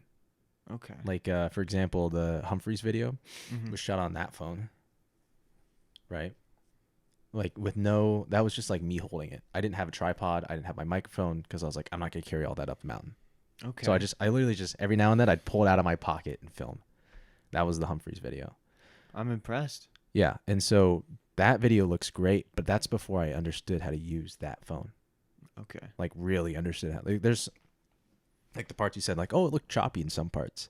That's me not understanding how to use the phone. Okay. Right. Now, like the video, if you look at some of the newer videos on that channel, like the way it's shot, like I want to say like the most recent one, pretty good in terms of like knowing how to use the camera properly. That's a huge thing. If you can learn your camera, oh my gosh. But I will say, yeah, if you can, it's going to suck the first time. Like just straight up, it's going to suck. But if you can get down to a lower frame rate, it'll make you a much better video maker. Okay. Because it forces you, because 60 FPS, you can get away with doing like this. Mm-hmm. You can't do that at 30, No. and you definitely can't Not do at that 24. 24. You Nope. definitely cannot do that. And so it's a little hard with vlog stuff because you're going to be like, oh, look at this over here. Here's this guy, right? Mm-hmm. And so you have to like figure out ways to get around that. Okay. And so one thing that I used to do a lot at 60 is I'd be like, okay, here's a person. Oh, someone else is talking. All right. There's the other person. Mm. And now I'll do the same thing, but in post, I'll cut out that. So we have this person, and then it'll cut, and then now we'll just be over here. Mm-hmm. There's no visual transition. It's just now we're over here. Mm-hmm. I did that a couple times in the Humphreys video because I had to, because it was shot at 30. Yeah. Whereas if I was at 60, I would have just panned over. Also, 60, like people don't like watching at 60 for some reason. Too smooth or something. It makes a lot of people nauseous. Really? Yeah. Go watch the first Flatiron video I did. That's shot at 60, 1080. Mm-hmm. And I I'm want pretty to sure I did. I want to throw up every time I watch that video. Because it's too smooth. It's too smooth and it's too much. I'm literally hiking with a phone in my hand, and so it's gonna be all over the place. Oh, okay. And It's like you're on a boat or something. yeah, like the Okay. smoothness makes it more nauseating somehow. I'm not sure why, It's hard to explain. but yeah, the new Flatiron video is shot at 30, 4K. Wow. So when I'm done with that, you can watch that and be like, decide if you like that or not. Okay. Because that video is gonna be choppy because it's a hike. Mm-hmm. Right, it's a vlog type style type thing. But there's some shots that'll look really good because I was able to shoot them the way I wanted to. Mm-hmm. But yeah, it's interesting that you shoot at 60 because I started at 62. Newbie thing, I guess. No, it's not. Everybody starts at 24, and Really? then they make the move to 30, and then they go back to 24. Okay. Interesting. Convenience. Yeah. That makes sense. It also helps because these were going for like 2 minutes before we got going, Yeah, trying to and like match just that to like up. just to like at a glance you can kind of tell. Okay, this is when it starts, and we gotta like, all right, there it is around there, and then you go really in and get going. But You know what? You could probably sync it up to when like my cup hit the table. well, I mean, I can sync it up to voices. That's true. I'm but I good feel enough. like that would be harder to like. It's harder. I'm good enough to do that. Thankfully, it's just more annoying. Yeah. Literally, It sounds annoying. It's only a convenience thing. That's all it is. Because even like the very slightest Thankfully, thing that's off. this was shot at 24 and not 60, Okay. and so there's more room for error. Oh, I didn't know if you knew that. I didn't know that. Yeah. At all. So if you like for Gemini Man, I can't imagine the pain Bruh. If because it's that at was shot at 60 FPS. that's 68K. That was shot at. Wow. They show it at 64K, but it was shot at 68K. And so when they're going in and like, keyframing Will Smith's face onto like the other actor, Mm-hmm. they have to do that 60 times every single second. That sounds horrible. As opposed to 24, you only have to like line it up 24 times. On the other one, you have to line it up 60 times. Yeah. And you really notice this on if you ever do any keyframing or special effects or VFX, sorry, not special, any VFX on your videos, like a title where someone walks in front of the title, Okay. you have to keyframe the title like out of existence on the person. That's like Mhm. the only way you can really do that, unless you shoot the shot specifically for that. In which case, there's anyway. That's not the point. Yeah, they're really trying to make up for the plot of that movie. I felt like it was a bad movie. I haven't seen it. I've just seen parts of it for like the VFX Oh, stuff. like somebody on YouTube like going over all the Well, not necessarily craziness. that. Like I've seen the Corridor digital video detailing that movie, but just like Okay. it's just like a movie that like oh, if you want to like see how they did this, you should go watch that and just like look how they executed. Okay. Like that's how I felt with Oppenheimer. It's like the plot was like, but like the execution was Oppenheimer really plot? good. I thought it was pretty good. The Oppenheimer plot was unbelievably bloated. Super bloated movie. That movie did not need to be 3 hours. That Oppenheimer is a 2 hour maybe movie. Oppenheimer, in my opinion, is an hour 58 movie, like maximum, because you don't need the court scene. That can go. You lose Robert Downey Jr., but that's whatever, right? I don't I don't know about you, but I particularly enjoyed that. I enjoyed it too. I'm just saying, like from like a narrative perspective, that was completely unnecessary. I thought it was really cool. Um, Like I especially like how that sort of switch happened at the end where it switched on the whole like scenario switched on Robert Downey Jr. yeah, with Remy Malek. Yeah, like where it all just comes together. It's like I thought that was pretty cool. I mean, I'm saying like I said, the execution is so well done that like they pulled it off. Mm-hmm. But I'm saying just from starting to make the movie, it would have been a much more palatable movie. Yeah, because they keep switching around and stuff. It's not even that. Like they didn't. If the movie ended with the bomb explosion, I'm not saying like the movie as it exists now ending with the bomb explosion, but the whole movie is Los Alamos and the Trinity test. Mm-hmm. Like think about Ocean's 11, like how that I've whole watched movie, that movie so many times. how that whole movie is just the heist. Yeah. The movie ends with them pulling off the heist, and it's like, all right, there's the end of the movie. Yeah. That's what was promoted, and that's what should have been the Oppenheimer movie. In my opinion, they should have like, because everyone's favorite part like was like gathering the team of scientists and learning all their personalities and like, oh, this is like what this means for science and the Trinity test. And if they made that the whole movie, I think that would have been a better movie. That wouldn't have been a better Christopher Nolan movie, but that would have been a better movie. Like imagine if like Ocean's 11 and Ocean's 12 was the same movie. Like that's basically what that is. Yeah. It's like the repercussions of Ocean's 11 is Ocean's 12. But like the repercussions of the Trinity test is also in Oppenheimer. Mm-hmm. So you just get a super long movie. That's the thing about that movie, man. Like I've wanted to go see it again for a while, but it's like, dude, do I have an entire afternoon? Yeah, you're gonna have You know to what I carve mean? it out, man. You have to carve it out. It's like I saw that movie with a friend. We got in there at like it was like a 10 o'clock showing. Like we ended up leaving the theater around like 2. It's just like Oh my ridiculous. gosh. It's like, dude, Wow. like this is a whole day, Yeah. you know. But anyway, Oppenheimer, blah blah blah. I've talked about that movie enough. Yay, they won at the Golden Globes and they're gonna win again at the Oscars. It's not fixed at all. All right, sorry, I just had to say that. You watched the award shows or something like that, the Golden Globes? Yeah, that was the other night. Yeah, it was. I remember I was working, and I didn't somebody. watch it. I just read who won. Ah, I don't need to see who won. yeah. It's was kind of reading weird. about it. It's kind of weird to try to watch all that, but It's annoying. yeah, somebody like, it was playing on the TV at work, and somebody pointed out like, "Oh, you look like that guy," and it was like What guy? the guy from The Bear, I guess. Okay, I see it. Yeah, I see what they're saying. I don't know. It's your eyebrow line. Okay. Like legitimately, that's what it is. Yeah. Well, I don't know who. He's not a bad looking guy though. I mean, I wouldn't take offense to, oh, you look like the guy from The Bear. At least it wasn't like, oh, you look like, I don't know, the guy from, I don't know, fucking Edward Scissorhands or something. You know what I mean? You look like Gargamel from. Even that name is ugly, dude. Oh man. But yeah, I don't know. I don't know who that guy is, but for some reason I've been getting that a lot. Apparently he's in another movie too, but I don't know. Yeah, I hear he's in movies. Yeah.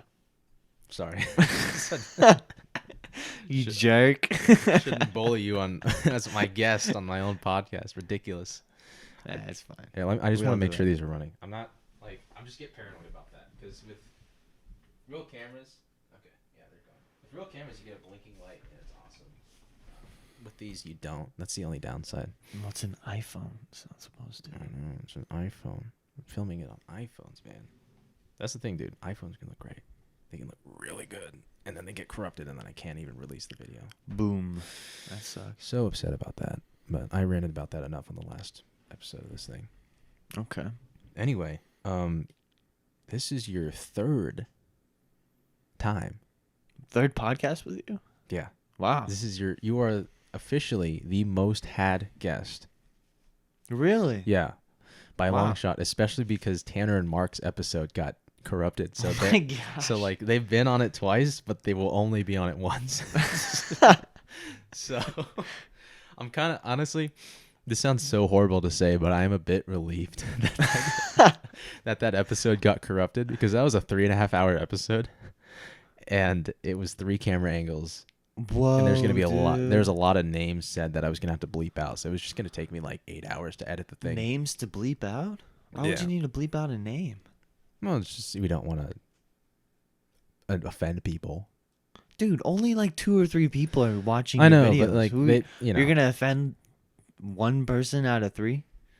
they that's request. kinda- Oh, they requested They specifically. requested. Hey, I'm gonna say this. You better bleep this out. Okay, I'm gonna bleep it out. Oh, well, thank goodness it got corrupted, dude. Jeez. Sounds like a lot of work. It was a lot of work, and the Ethan one got corrupted. I'm really sad about that because That one's a I- travesty for sure. I do have the video for me. I don't want the video for me, dude. Like if I only Just have it on you the whole time. Yeah, while like he's if I talking, only you had don't want video for that. Ethan, I could salvage it. I could like have a Dude, picture. totally. Yeah. I'd be happy with that. I could have a picture of me come in when I start talking, Mhm. and then just, like have his video run, something like that. You know what I mean? Yeah. Like a microphone picture, like because there's a moment where he brought out his camera and was like showing the camera. I was like, Oh man. just hurt. The room was great. It was a great space. No. It's just, I mean, I have the MP3, which when it comes down to it, is all I'm gonna have later on. Like the video is great for people to watch and whatnot, but when it comes down to it, when I have like the hard drive of stuff, all I want is the MP3s. You know what I mean? That's where it's all at. Like I did like the whole reason I started this was to do recordings with my grandparents, which I've thankfully done. I need to do it with the spouses of my grandpas, but the one doesn't like being recorded. Straight up, like anytime I'm with my camera around that family, she's like always covering her face, which is Okay. I don't know how she'd enjoy being on a podcast. And then the other grandparent, I don't know. It's like she'll just like ask about me. It's like I don't want to talk about me, Well, she'll sit there and ask you questions. Yeah, and- she'll ask me questions. Like she's more interested in me than I'm interested about her, which is unfortunate. But Yeah. like Well, sounds like a you problem. it does sound like a me problem, but she's like she's so like Or maybe she's just that much more. she is just caring like and- it's just like that. It's like she's a great human being that Mm. like to talk about herself is like a bad thing. Yeah. She You doesn't know. like doing that. Yeah. She also from that older generation of like, fundamentalist conservative stuff where it's like, oh, that's just how that is, Mm-hmm. the boomers. The baby boomers. Yeah, man. There's like a level of respect from that generation. Yeah. You Yeah, I get along with baby boomers quite well somehow, some way. I don't know why, but no, I respect all of them quite a bit. It's like I said, like it seems like every single one of them had like a traumatic upbringing, like crazy stuff, So yeah, I respect them for sure. Now, would you say they caused some problems that we all deal with later? Yeah, sure, but we're gonna do the same thing in a different way. It's just how it is. I don't know if I don't think Gen Z has done anything yet to like cause problems down the road. I would say that Gen X is responsible for the technological revolution that's occurred. Okay. like Gen Z didn't make iPhones. No, Gen they X did made not. iPhones. That's You true. know what I mean? And so Hmm. like I think Gen Z will see the repercussions of that. I want to say think. Yeah. I know that we will, but we haven't been around long enough to have like a lasting impact like that. So Hmm. I am curious like what's going to be Gen Z's big sin per se. Hmm. Whereas I would say Gen X, it would be just be unregulated like access to digital stuff. You know? Really? Yeah. Gen X, that's like their big I, thing? I would say like that's the big sin that they put on the human race. You know, with baby boomers, I would say something to do with like policy and like how certain state lines were set up and all that good stuff. But Okay. with Gen X, it's like there was a big issue with mental health and a complete negligence for it. Like Gen X is like known as like the loneliest generation. Really? Yeah, I thought like Gen Z would be the loneliest. not yet, not yet. I figured they would or we would because of, like our phones and like our access to the internet. It's possible, but it's kind of a problem with older Gen X males actually being very alone, like physically, like all their friends are like dead or they're not around anymore. Hmm. Like your dad might be a different scenario, but I know a lot of friends' dads who like they talk to like one person. That's it. Like that's their whole friend circle. Really? Yeah, it's really honestly not a good thing. But No, it's not. yeah, I would say like that's like Gen X's big sin besides the mental health issue, which has just been ongoing, but is like just giving access to unlimited content. Like you've never seen that before. But um, another side tangent over uh, Hmm. with why have you agreed to come on this podcast so many times? Oh. Oh, because it's fun. Why do you think it's fun? Because I I don't think you realize how difficult it is to get people to do this. Really? Yeah. It takes a while to get someone to come on here. It's And like a whole. it's a whole thing. Mm. Like I was supposed to get Judah and Dario on it, Dude, that would be so cool. like for them to talk about their Latvia experience, Oh which my I think, gosh. would That'd be be very good for them. amazing. Yeah. I think it'd be very interesting and then also just good for them to talk about that and have that, look back on. Mm-hmm. And there's just been no push from either of them to get on here. It's Hmm. been all me. But with you, you and Ethan are the only people who have pushed to get on the podcast. Hmm. Well, I certainly enjoy talking to other people.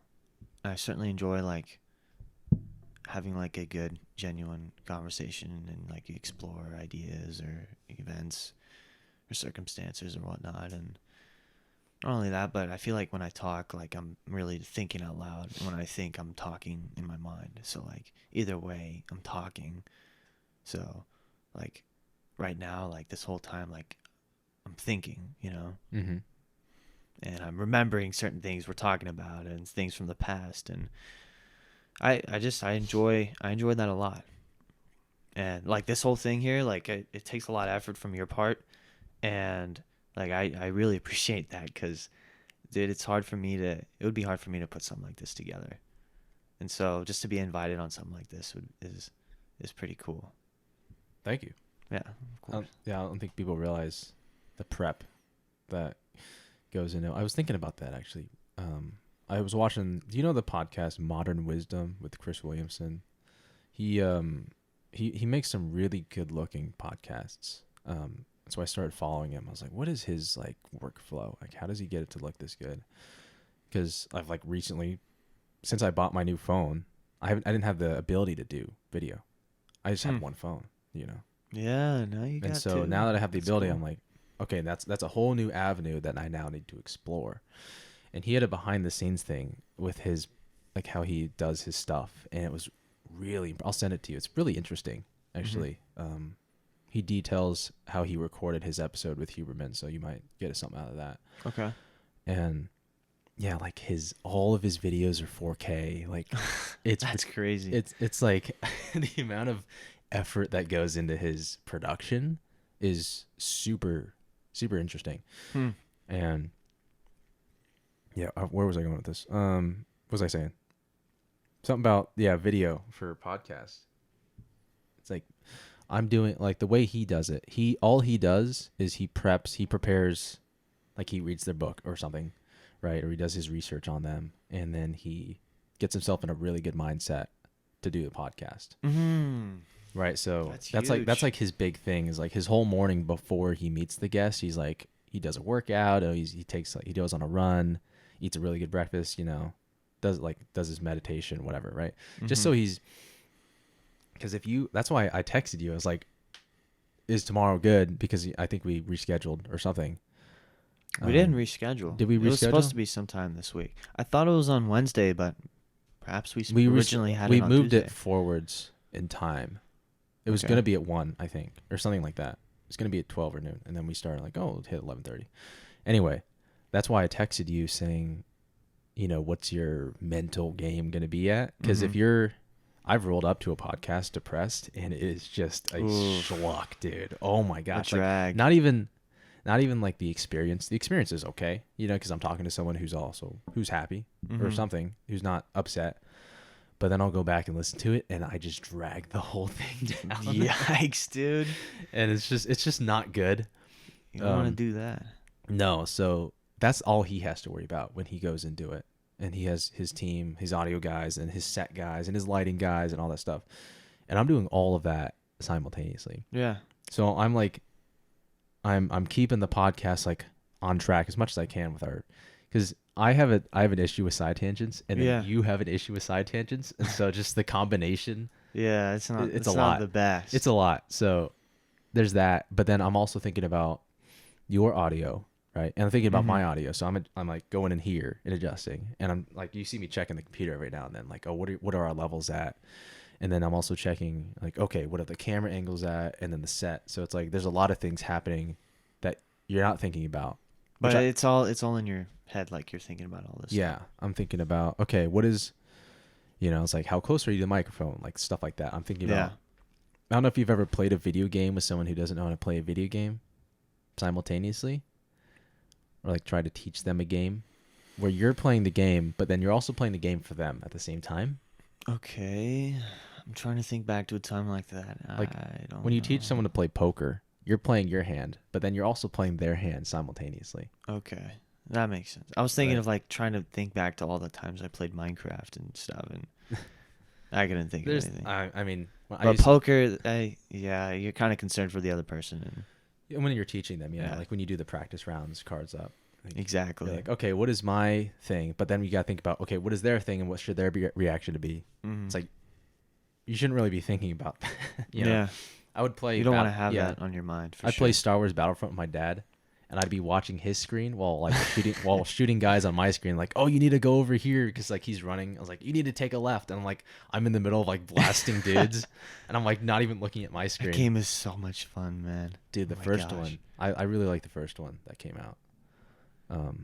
This one I like the 2014 one. Yeah, like the cover where like there's like this little orange guy and like the big Yeah, AT's yeah. there. I actually sketched that one. You drew a picture? I drew a picture of that because I thought it was so epic. Dude, that's some of the, I will say, the game art when you open up a game on Xbox and you just see the picture for like a couple seconds while the game loads. Some of the like It's gorgeous. Some of them. that stuff is like that legitimately is an 8K. Wow. Yeah, it needs to be shot that way. This sphere in Las Vegas. Dude, I saw like a small bit of it when I was driving through there to get to Reno, but The there's a nature documentary thing that they're showing there. oh wow. And that was shot in 16K. My But it gosh. has to be because it's so big. Yeah. If you take a 1080p and blow it up that No, big, that's gonna be so ugly. it's just gonna look gross. Yeah. That's why I've started going 4K actually, because I'm showing like the family videos that I make. People are watching it on a bigger screen, so Yeah. it needs to be 4K. Exactly. It literally has to be. If you blow like the Yellowstone video I made, I don't know if you've seen that. That's I shot. might have seen it. I'm That's not a sure. 1080p video, and then my family will watch it on the TV, just like during home video time or whatever, and it just looks a little crunchy Hmm. on the screen there, Darn. which is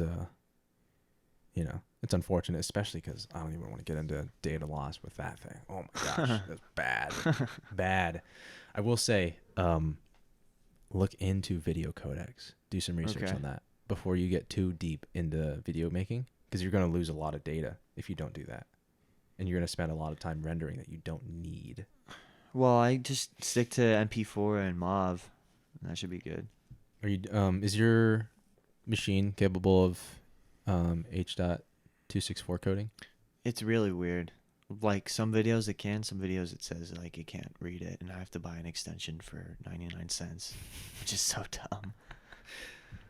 When you export it, look for an H.264 Okay. video codec. That's what Blu-ray is in. Okay. And Blu-ray looks fantastic. It's been a while since I've seen a Blu-ray.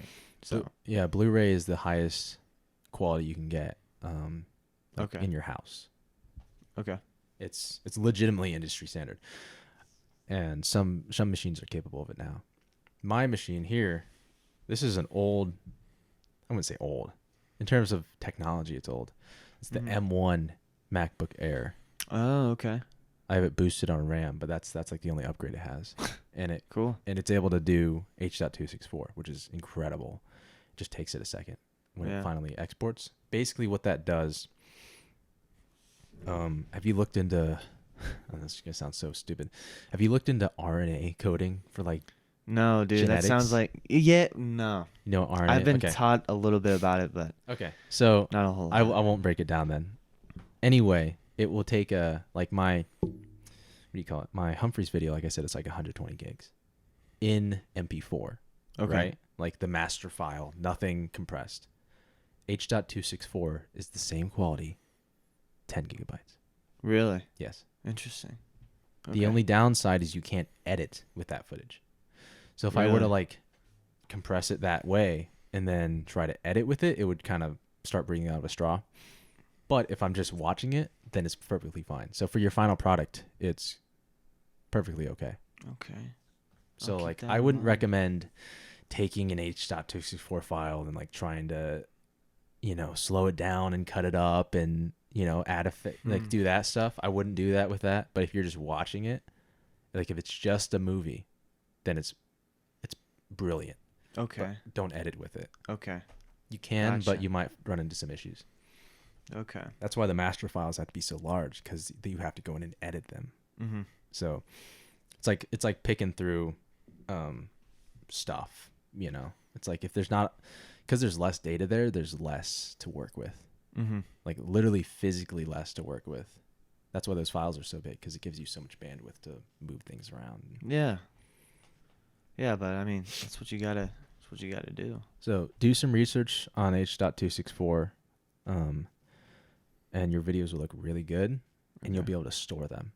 Good. That's the biggest thing, is storage. That'll be pretty convenient for sure.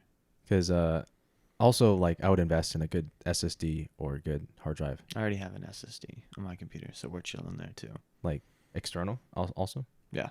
Well, not external. It's like in the PC, but like Like- it's plugged in. It's like a little brick Okay. thing. I would have another one. Okay. Or a hard drive. Just have two. So like, because my SSD corrupted, right? Okay.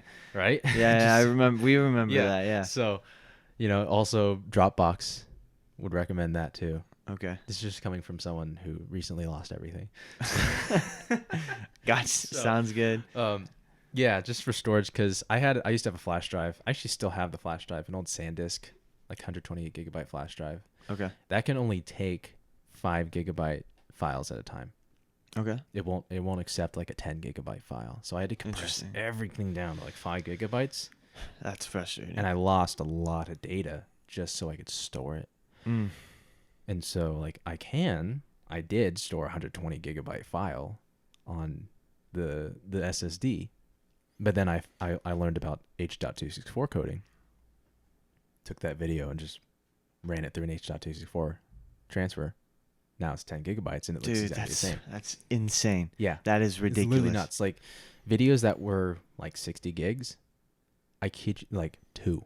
Oh my god. 2 gigabytes. I mean, it depends on the file. The video I uploaded to Instagram, right? Oh yeah, if you're uploading to Instagram, 1080p. Okay. Even if you shoot it in 4K, just render it in 1080, like when you export it, and upload that to Instagram. If you're gonna upload to YouTube, upload the 4K file, but have a separate file. Okay. Because if you upload it to 1080 on Instagram, Instagram doesn't do anything with that. It just takes it. But if you upload it 4K, Instagram is forced to compress it down. And the compression on DaVinci is much better than Instagram's just built-in compression. Yeah. So Instagram will like overcompensate when it compresses. Mm-hmm. But if you give them a file that they can take, they just won't touch it. Okay. Sounds good. So That's they convenient. meaning like the algorithm that's built into it. And so where was I going with this? Yeah, just storage. Definitely H dot 264. 264. Yeah. H dot Okay. 264. Gotcha. That's where it's at. No one understands anything that what we're saying right now. No, literally, yeah. It's gonna take a small pool of people to get what we're saying. But I mean, you told me before the podcast that you wanted me to like have some questions and stuff like that, just in case if you were like, I don't know, maybe a little drudgy or something like that. Well, questions, because not everything that I find interesting about you might like. I had a point here about this being like your third time on the podcast. You talked about that for 20 seconds. Yeah. So it's like, I don't know what necessarily stimulates your brain. Okay. You know what I mean? I don't. Yeah. Okay. You know what I mean? So if you brought like a question that you're interested in, you can ramble about that for however long. You know, as much as I like hearing myself talk, like that's not why you're here. It makes sense. You know what I mean? Yeah. So. Well, dude, so after like we had a set time, like after that for like 3 or 4 days, I would be like driving around and I'd be having like internal dialogue and I'd think, dang, that's actually a good question to ask Ben. You know? Okay. So I have like literally like I think 20 questions on my phone. 20 questions. Yeah. Go. Okay. Well, yeah. I can ask one if you want. Whatever, dude. This on it, like it's my podcast, but this is your episode. Does that make sense? Okay. So Okay. like I'm responsible for the greater image of everything and how everything's presented, but in terms of the content of this episode, it's largely you. Okay. I don't know if you watched the Jarrett episode. Like he talked for 70% of that, and that's exactly what I want. Okay. Because I have solo episodes where I talk. Like the most recent solo episode is an hour 20 minutes. Okay. Of just me. I don't Just you need talking. I don't need me on the Ray episode for an hour 20. You know what I mean? Yeah. So Okay. yeah. So shoot. What is So, first question. What is something that you learned about yourself recently? recently? Yeah. I spent too much of 2023 committing too much energy to not being alone, and that was a problem. Wow. Really? Yeah.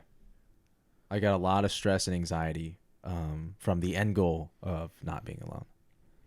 I used to be okay with being alone, and now it's a bit of a problem.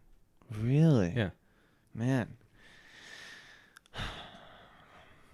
I might be the same way, you know, because I have sort of a fear of being alone, you know, like forever, and sometimes Well, I feel. I would hope so. Yeah. That makes you human. Yeah, and then like sometimes I do feel alone, and sometimes I don't, right? But that's why like I requested. So for my work, I requested Tuesdays and Sundays off, because those are like the young adult nights. That's and the then- social time. Yeah. Yeah, and that's like, hey, dude, like this is literally like the nights where I can recharge my batteries, be with the people I care about, and you know, so I don't feel alone, and it keeps me sane. Like, I realized somewhat recently that if I feel like I don't want to be around people, then there's like something wrong with me, and then I sort of need some time out of the week to dedicate and to be around and to talk to like other people, and it probably does more for me to do that than for them, for me to like get to know that person and ask them questions.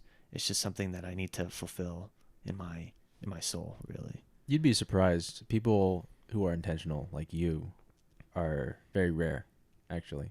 Really? And so people get a lot out of that intentionality. So Yeah, but that's interesting. But and another thing is like sometimes I feel like I learn things about myself that I didn't know outright. You know? By talking to people. Yeah. Or like just even like thinking about it and like coming to a realization like, oh, I didn't know like that was a proclivity of mine. Hmm. You know? That's a word I haven't heard in months. Really? Yeah. Proclivity. Well, I probably got that from like Jordan Peterson or something. Andrew Huberman. Or Andrew Huberman, The yeah. data suggests. Yeah. But yeah, I thought that was a good question to ask. No, it is a really good question. A lot of people aren't prepared to answer that. Yeah. I'm only prepared to answer that because I was just talking about it on my solo episode Nice. about something I learned about because I was doing what did I learn in 2023 or whatever. But yeah, I was thinking like, man, 2023 was so stressful. And it was Bro. like I had so much anxiety throughout this last whole year. And I was like, man, what have I done differently? Mm. And I've committed so much energy to trying to be with other people. And unfortunately, other people are unreliable Mm. and they're flaky. And just like so many, like, I'm used to like, I don't want to say like, I'm used to getting W's, but like, you know, if I do something by myself, I'm gonna be there I'm gonna show up for myself, right? Yeah. And if someone, doesn't show up, like that's a massive just F. You know what I mean? That's a massive L. And like that just too much of that will just cause a lot of stress for me. Yeah. It's like, oh Okay. man, I'm not winning. And that was a problem. Well, you're not winning because other people aren't showing up, and then like Yeah, I mean, your feeling of winning. winning as in I set up this thing that I want to do and then that thing doesn't happen. Mm-hmm. So therefore, Because it was dependent on the other person Yeah. on their fulfilling their end of the deal. Yeah. So what are you gonna do about it now? do it less.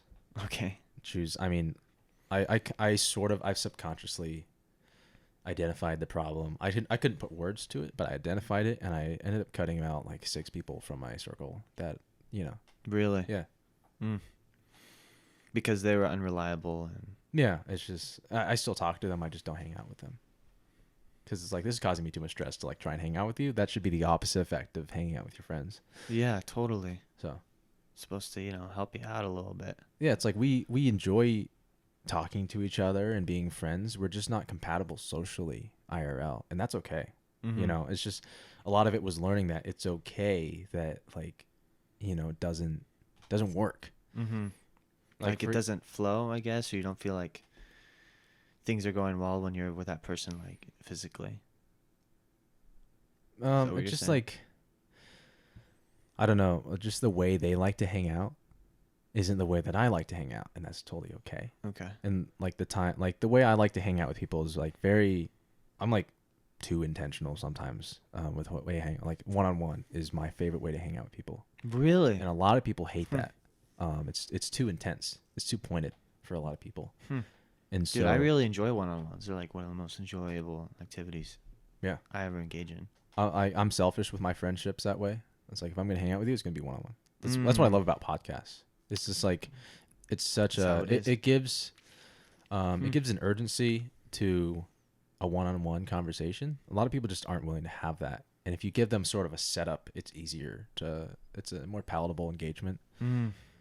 But it doesn't matter. It could be man or woman, just like one-on-one, just hangouts is just like where it's at. Mm-hmm. That's the great thing about hikes, is that you can take a group and you can still kind of be one-on-one with people.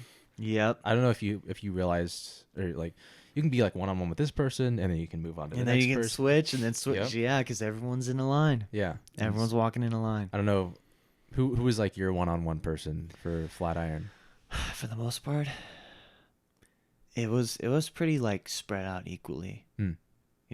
Like at one point I was with Bob, and then I was with Dario, and then I was with you, and then I was with Nathan, and then at one point I was with Nathan and Dario, and yeah, that was like pretty spread out. Yeah. And I thought that was cool. Yeah, hikes are great that way. Dude, I didn't even like know that like specifically, So that's really cool. Dude, learning the things like that you enjoy about something and the specifics to like if you can put words to why you enjoy something, you're going to be able to enjoy a lot more things because you can then make those connections. It's like, oh, why do I like hiking? Well, it's this specific reason. Well, what else has this reason in it? You can branch out more easily. Mhm. And then also the things that you hate, identifying what you hate about it, you can also reduce those specific things. Yeah. It's like, well, what do I hate about, I don't know, like freaking school is that it feels useless. So how can I make it useful? Right. Yeah. I wouldn't say I hate school. I actually really enjoy school. I just hate that it's such a time suck and such a time waste. I feel the Like same I way, wish man. school wasn't so wasteful. I've gotten to the point where school is like a pleasure activity.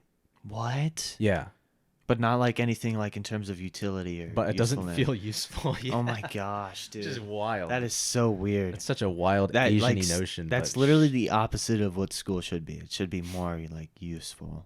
yeah, it's just kind of like a playground at this point. What? Like recess? Yeah, it's like recess, Oh like going my to school. It's like, oh, I get to gosh. like, see the people I like hanging out with and talk about film. It's cool, but like I don't learn anything. Are your parents covering school or are you paying for school? It's like, you know. It's like whenever I ask dad, he does, but then if I don't feel like asking Well, him, I mean, like they support me. So like I'm going to community college, so tuition is like not that bad. no, tuition's cheap, Yeah. bro. But like if like the software, like I had a screenwriting software that I needed for class, I'm paying for that. You know what I mean? It's just like anything I need on top of Okay. everything, I'll pay for. They asked they cover me. the tuition. They asked me to pay for the. They asked me to let them pay for the tuition Interesting. because as parents, they feel that responsibility, which is awesome. I Yeah. mean, I'll take that. Like absolutely, totally. Like, very very gratuitous towards that, but it's definitely something I can pay for and that I was prepared to pay for. Just like just in case. Mm-hmm. Like last semester, I couldn't register for classes because I didn't have like fees paid. Mhm. For some, like they just slipped under the rug or whatever. I had like a whole semester of just unpaid dues somehow. Whoa. It was weird. No late fees on them, thankfully. And the guy was just like, "Oh well, if you want to register, you have to pay for this." I was like, "All right." So I was just like, "All right." Pull out the credit card, paid him. But my mom was like later, she's like, "I saw this big charge on your credit." I was like, "Oh yeah, I paid tuition." She's like, "Why'd you do that?" So it's just That's really cool. yeah. As parents, they want to do that. It's like it's kind of. I don't know if you have friends or relatives who insist on buying you stuff and they kind of get offended if you buy it for yourself. Yeah, Like, I I do. could have done that for you. Like they get a joy from doing that. And so I do. I definitely have a couple relatives that are like that. And it's a real blessing to have those people in my life. My dad's especially like that. Like he offered to pay for college because he wanted me to go so bad. And I was like, all right, well, I mean, and I talked to a lot of people about it because, like I've always been against college. Like, and now, now I'm going. And the way I thought of it was, um, a lot of people don't get an opportunity like this to have their parents cover college, so I might as well do it. the opportunity's there. You got to take it. That's, dude, I feel like I want to be like, as men, we have this, but like, I feel like if you're raised in like the faith, right, as a man, there's this weird adherence. I don't know if adherence is the right word. I'm gonna retract that vocabulary there. There's a weird like you don't want to take help if it's offered to you because you feel like you should be doing it yourself. It's like you don't want to take like freebies. You know what I mean? Handouts. There's like this weird thing to that. I don't know if I definitely feel that. I don't know if you feel that too, but it sounds like you kind of felt that way with the college tuition. Like if you think about this, like a sane person thinking about this, like, oh, my parent is offering to cover tuition. I would be stupid not to take that from them in their position of financial power compared to mine. That's like logically what you should do.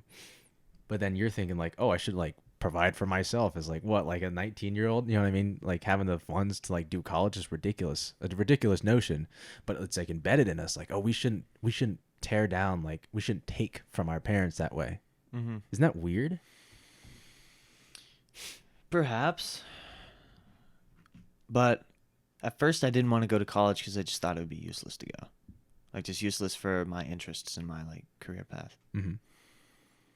Like literally the only reason why I'm going is because my dad like offered to pay for it, and he just continued to like tell me and basically rail me that like I should go. Can you like tilt your mic a little bit? Oh yeah, it It's has to be pointed at my mouth. just turn it. Yeah, there you go. There you go. There we go. Oh, that sounds better. I know. Yeah. That's it's like that's what it's supposed to be used for. Well, yeah, and there was other people that spoke into my life and said like, hey, not a whole lot of people get an opportunity like this. You should probably take it, especially if you don't know what you want to do with your life. And at that time, I did not know what I wanted to do with my life. But really, the thing, I'm with you. I'm in the same boat as you are, where like going out and doing it, I learn a lot more from that than sitting in college and listen to someone talk about it. Yeah, I mean, I think that says a lot about your character and how you process things. You know, there's a lot of people, they run into a problem with, like uploading videos or like video codecs. Like, oh, there's not enough space. Oh well, I guess it's over. Oh my Like gosh. that's I mean that's how some people think. You can literally just search it up on Google. But like for me and you, there's this like, oh, there's a problem. Like, well, it's got to be fixed. So I guess I'll figure it out. You know, yeah. A lot of people don't have that. There's like, oh, there's a problem. I guess that's the end of it. You know, and so they need the classroom. I've been saying this thing recently because it's something. Wow, awesome! It's something that Rookie move. It's something that I've been thinking about. Where film school is for people who need to be told, go make a film. And it's not for people who are already making films. That's so bizarre. Film school specifically. Like obviously accounting, you can't just like go learn how to be an accountant. But You can go on you're YouTube like and learn an how to be- astrophysicist. You know what I mean? Just Yeah. organic No, but chemist. I'm saying like, yeah, for film school, like that's bizarre. It is weird. I mean, like a lot of people are like, oh, Quentin Tarantino didn't go to film school. Christopher Nolan didn't go to film school. Like I shouldn't go to film school. It's like, well, have you made anything? No. I'm like, well, go to film school, make something. Because they're gonna tell you to make stuff, and then you have to make it. By the time I rolled into film school, I had released 30 episodes of this podcast. I had worked on 9 different videos of mine. I was on my 3rd YouTube channel.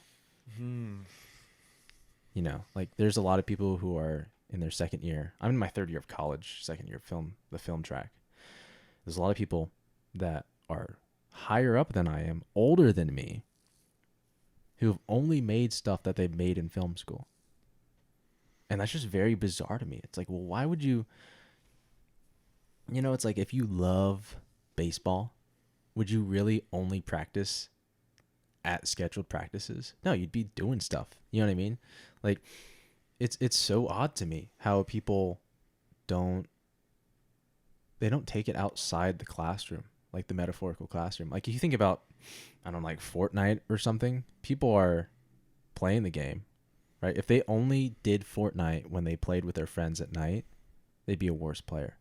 But they're watching YouTube videos, they're watching shorts, they're hearing about the news, stream. Yeah. they're watching streams, they're doing their homework on Fortnite, right? And like with the classroom stuff, people only learn about it in the classroom. They do the homework, that's like an hour, and then they're done. They don't think about it anywhere else. People with like video games, especially the way they used to be, they've kind of switched out the way video game market's been. But, I'm talking like back Titanfall 2 days. Like back in those, like 2016. Brother, in those days, I was playing Lego Indiana Jones on the Wii. Okay. That era, and Lego Star Wars. That era of video games, you would, like, I mean, this is like kind of like what you would do. You would wake up in the morning, you'd check the news outlet of that video game company. Like for Halo or Destiny, you'd go to the Bungie website. What's on Bungie news today? And then you'd go to YouTube and like, oh, if have the YouTubers that I watch that play this game uploaded anything about the meta or the content, you'd have the news YouTuber guys like, oh, this gun is big, and then you'd have the gameplay people and you'd watch them play and learn from like the moves that they did. Interesting. And then you'd go to school and talk about it with your friends, and then you'd come home and then you'd play the game, and then you'd get off the game and then you'd watch more YouTube about the game. Your whole life is the game. It is.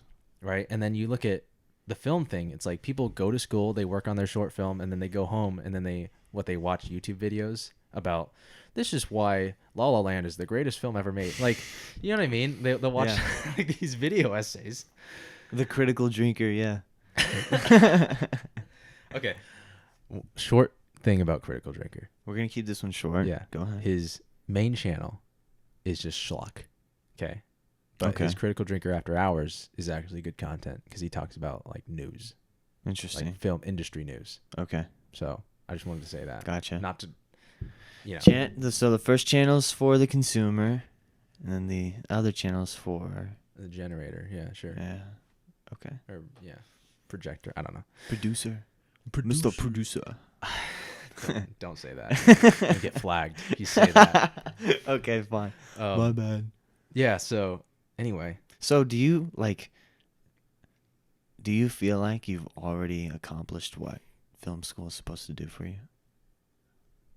depends on what you're trying to get out of it. Okay. I hate to give you an answer like that. What I'm trying to get out of film school is, I'm trying to network. I'm like trying to get connections with Okay. people, which I've done a little bit. But the things that you're supposed to like learn in film school that's not content based, right? Like I remember this class, and they were talking about lighting. It's like, this is what you want to make sure the lighting does this to the face. I'm like, well, yeah, because otherwise, if you don't do that, it looks bad.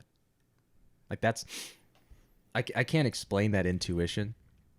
Like I'll look at some shots from some of the vlog stuff that I'll do, where it's all very like in the moment. I'm not staging anybody. I'm not saying stand over here, Ray, while I take a video of you, and here's Flatiron going to be in the corner, and I'm going to get the sun. Like, no, I'm not thinking about that. I'm thinking about, oh, this looks cool. I'm going to put him here. Like, Yeah. that's all I'm thinking about. Like with rule of thirds, and they're like, make sure you have the Yeah, you have the grid on your yeah. phone, and you're gonna just Well, put it there. I'm not thinking about. The only reason I have the grid is so I can like.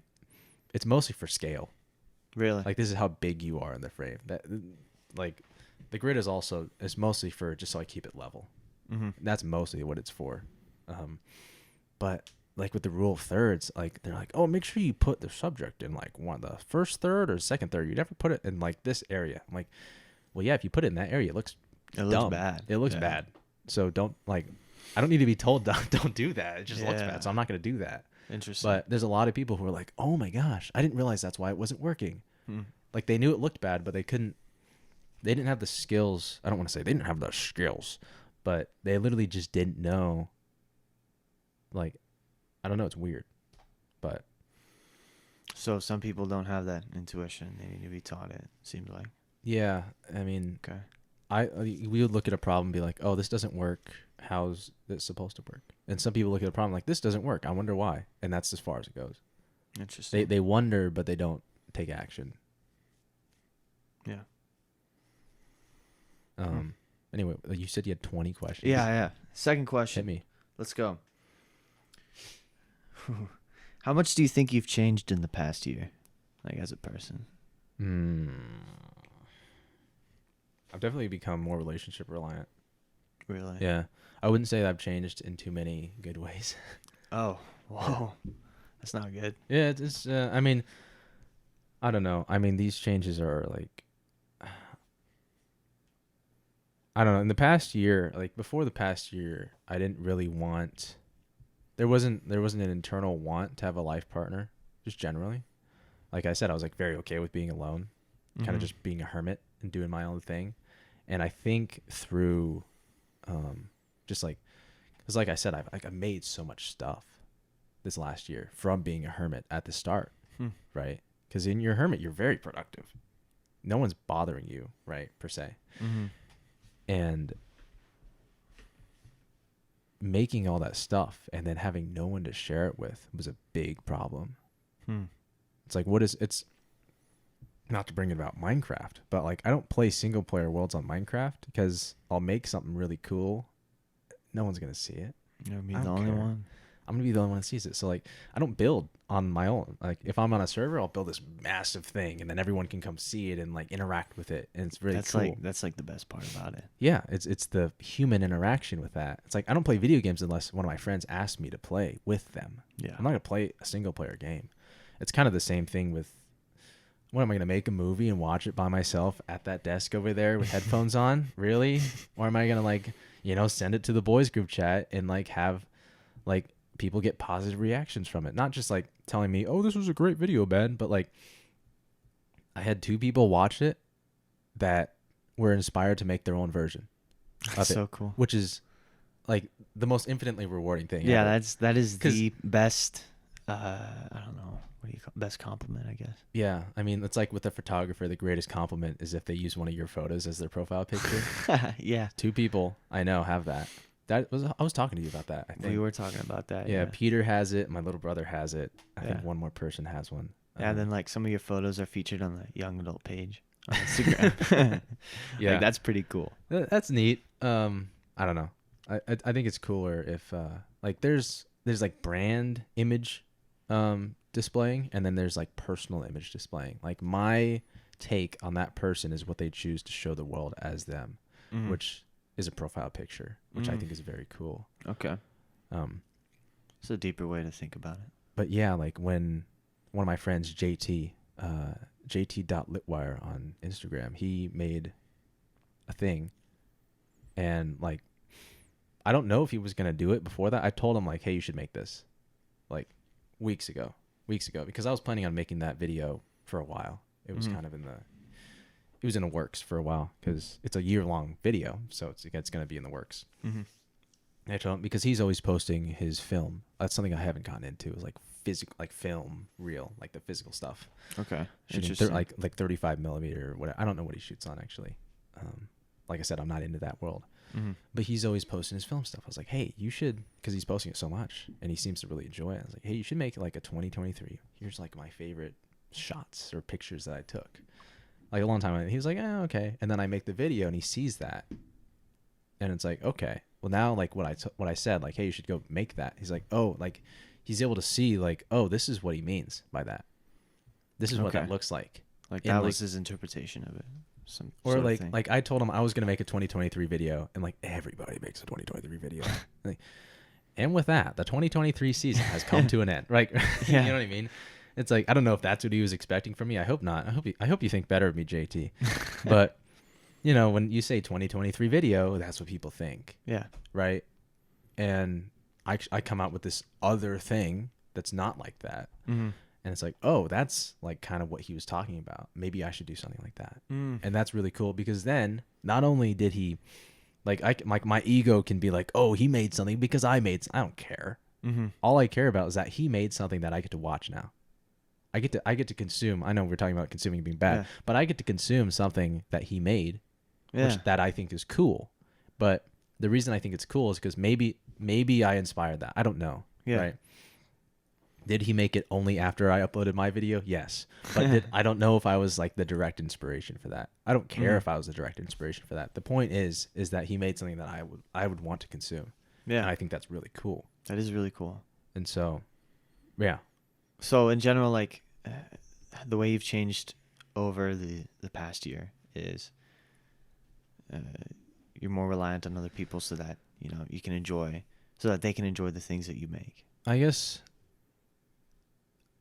I've made like my whole like thing now is making stuff, producing things. And if there's no one to share it with, then why am I making anything? Mm. You know, Mm-hmm. I'm not some like there's some stuff that I make for like I would say this with your YouTube channel. Don't ever make a video for somebody else. Mm-hmm.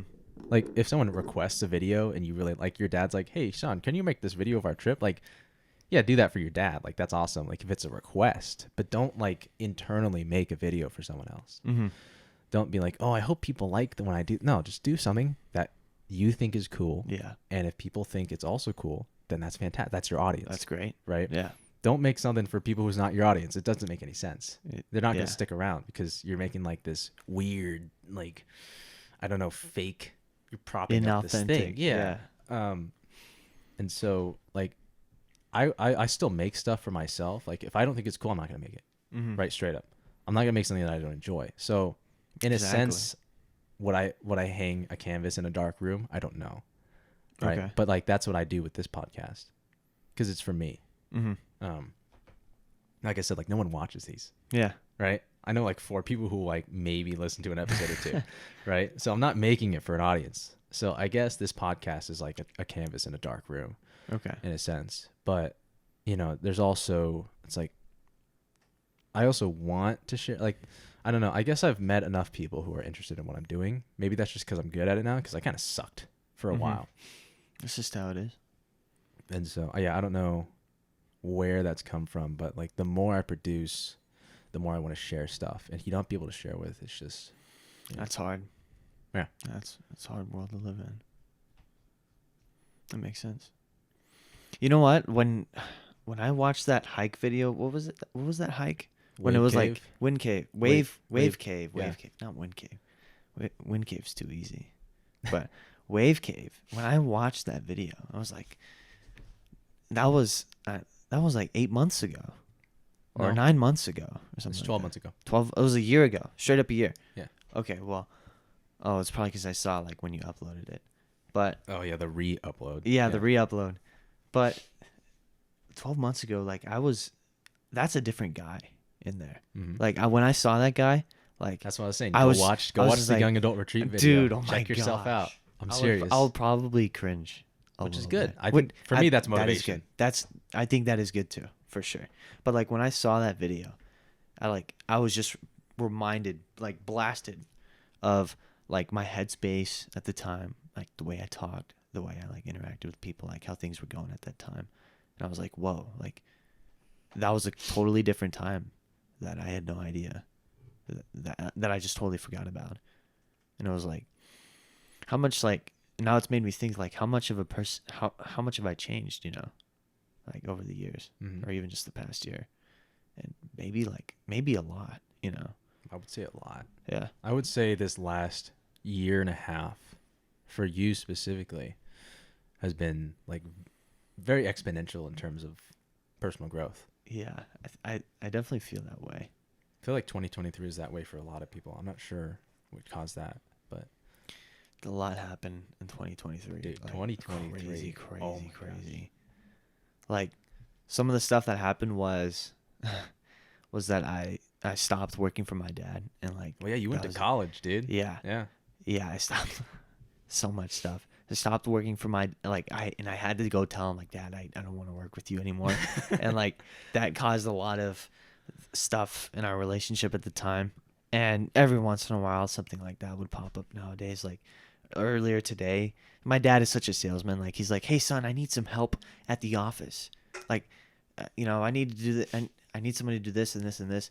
And like, the thing is, I love my dad very, very much, and I want to help him out. It's just for some reason I feel a resistance to like working for him in a sort of committed fashion, like as a job, right? Like if he needs something hang at the office, or like I took out the trash over there a few times, like hauling it off at the dump because he was gutting an office and all that.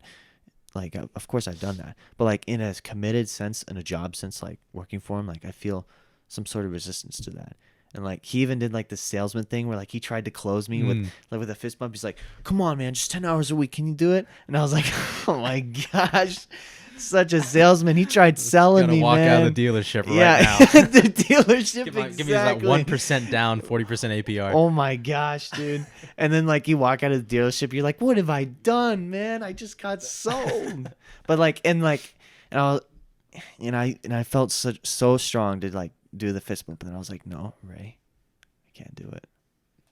I just feel some sort of weird resistance to working for him in that fashion. I don't know why, but I'll definitely have to think about it more.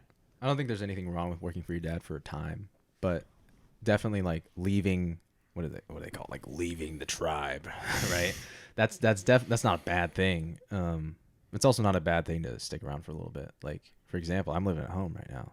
Yeah, So me too. I'm not gonna mess with the real estate market right now. Oh my gosh. No, absolutely not. Do I need to be paying like $800 a month for rent with another person? You know what I mean? That's not even solo. That's with two people. You know what I mean? It's like I don't need that right now. Yeah, that's I have a good relationship with my parents enough to the point where I'm okay with living with them. yeah. You know, Me too. I'm gonna do that. You know, And I don't like you don't feel bad about it or anything like, No. "Oh, I'm a bozo," because like you're literally like doing stuff every day. You're not just sitting there sleeping all day, or well, anyways, I don't know where I was going. Oh, well, the fact I just feel like sometimes I can be a very dynamic person, It's changed a lot, and a lot's happened this year. And we literally just went into a side tangent about one thing that's happened. that's okay. I mean, that's the questions are pivot points. They're not necessarily subjects. Okay. So, yeah, I mean, 2023, like, I would say, like, of most people, I mean, I don't know if it's because, I don't know, when do you turn 20? March, March. a Okay. couple months. Like 19 and 20 is huge for people. I'm not really sure what that is. If that's a large enough disconnect from high school and that whole what's the word? That whole kind of ecosystem breaking away Environment. from that. Yeah. But a lot of people, that's like the year that people either find themselves or find out that they haven't found themselves and start doing something about it.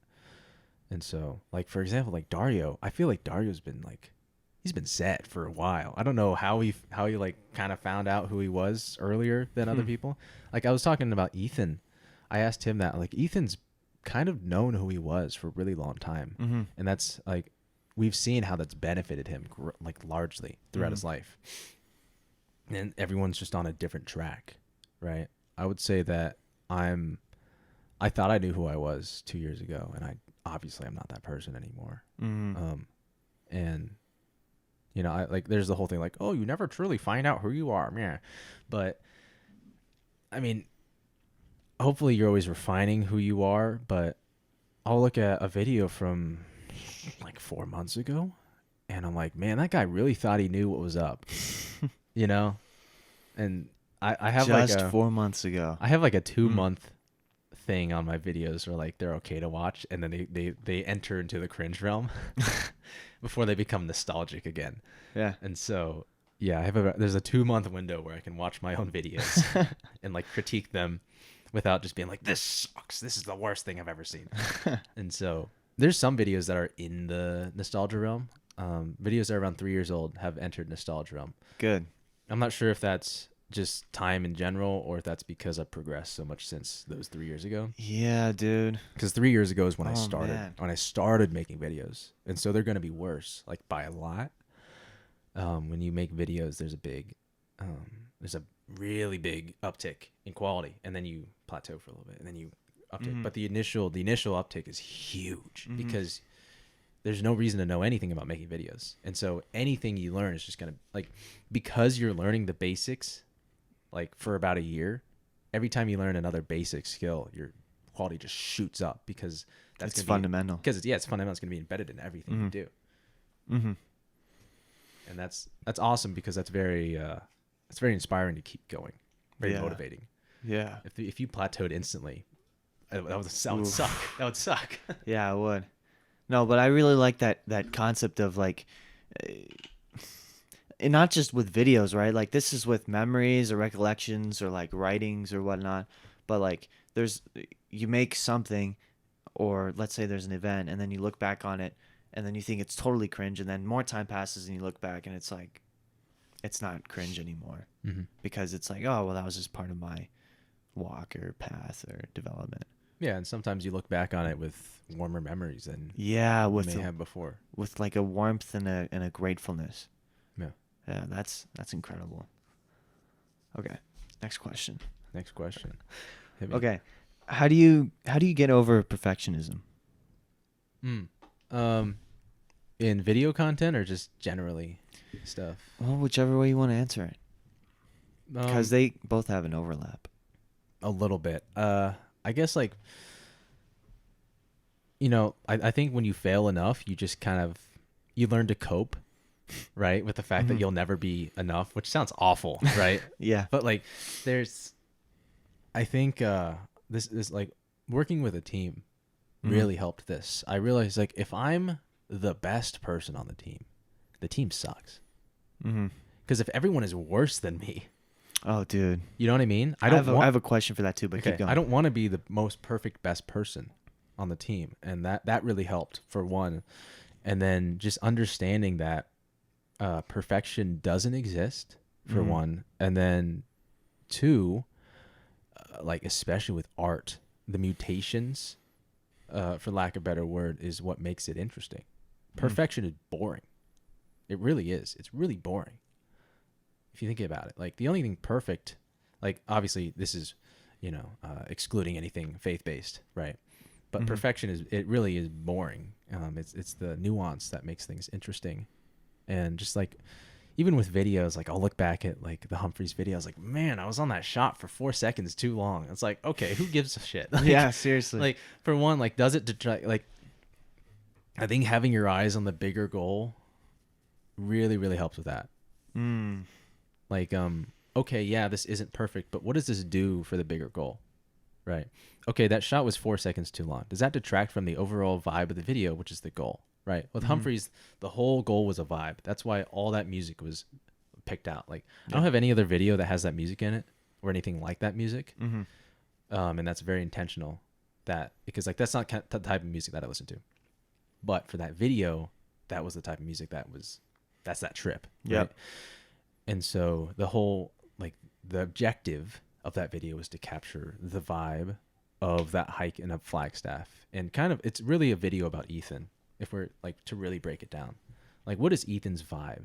Yeah, Right? I felt like it was when I watched it. Yeah, it's like that's why I enjoyed it. Because yeah, I haven't seen because him in Ethan's forever. awesome, dude, Yeah, right? he's It's a like cool dude. like sure, like Humphreys is cool and the mountain's cool, but what's like infinitely more interesting is human beings. Mm-hmm. Right? So if that's the goal of the video, to capture this human being and like the interestingness and the depth of this person, right? This 4 second shot does that detract from that? Not really. Mm-hmm. Like, oh, maybe like I lose focus for a millisecond and then I'm back in, right? Mm-hmm. But does that make Ethan look worse? Does that like like I said, if the goal is to like to capture Ethan, does this no, it doesn't. It doesn't take away from it doesn't the matter. goal. Mm-hmm. And so if we're focused on the bigger goal, these little things they really don't matter. Sure, there's like refining, Mm-hmm. and it's like like now it's like I can fix that next time. Hmm. You know, it's like okay, I'll just do better next time, Mm-hmm. right? But if the vision's intact, I find with videos it's okay to do that. Like I have a 6-minute video, shortest video I ever made, recent upload on the main channel. And the shoot was supposed to be much more interesting than it was. I turned it into like a 1.5-minute montage. Hmm. Right. That's from my point of view, that's imperfect because it was supposed to be this more in-depth thing. It just wasn't that. Okay. Right. It's not there. It's out of my hands. I can't do anything about that. I wasn't in control of the shoot. I was just there getting behind the scenes. Mm-hmm. I can't like, is it my fault that they weren't interesting? No, it's not, you know? And so what do I have and what is the most perfect product that I can make from what I have? The best you can make out of it. Yeah. Yeah. And it's like there's certain things that are out of your control. And so they really like taking them out of the equation was huge. It's like, okay, like I could look at part of the equation being that they weren't interesting enough Mm-hmm. and somehow make that my fault. Right. Mm-hmm.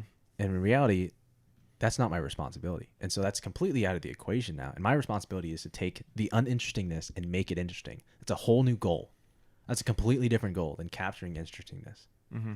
Interestingness. Wow, it's a very annoying word to say. Right?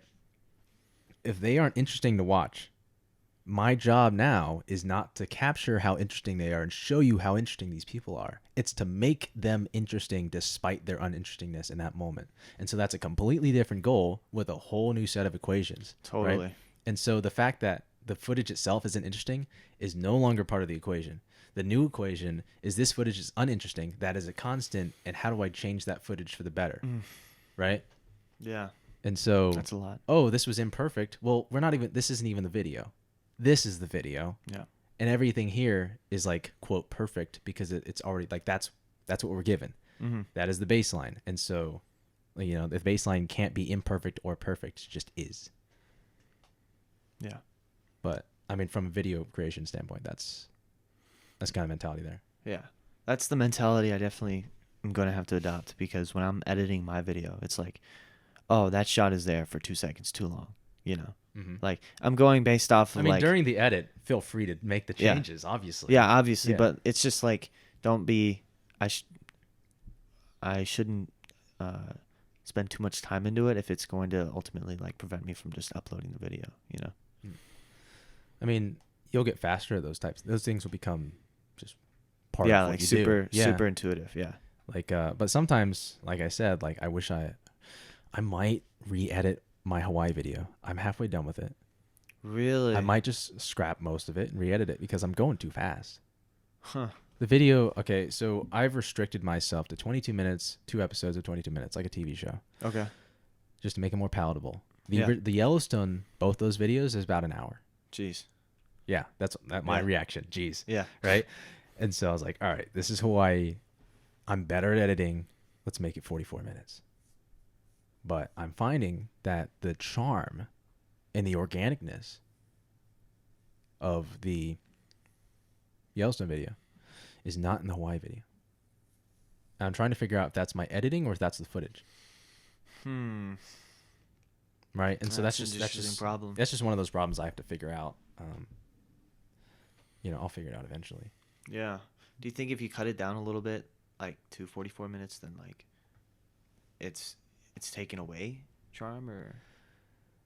There's not enough time for people moments. Yeah. I'm finding, and it's like, is there not enough time for people moments, or did I just not record people moments like straight up? So it's video's been a struggle. So I'm gonna keep that footage. I'm gonna edit it again in like 10 years or something, and I'm just gonna compare. Like, oh, this is what professional editor Ben made, and this is what amateur editor Ben made, and I think it'd be fun to look at. That'd be really cool.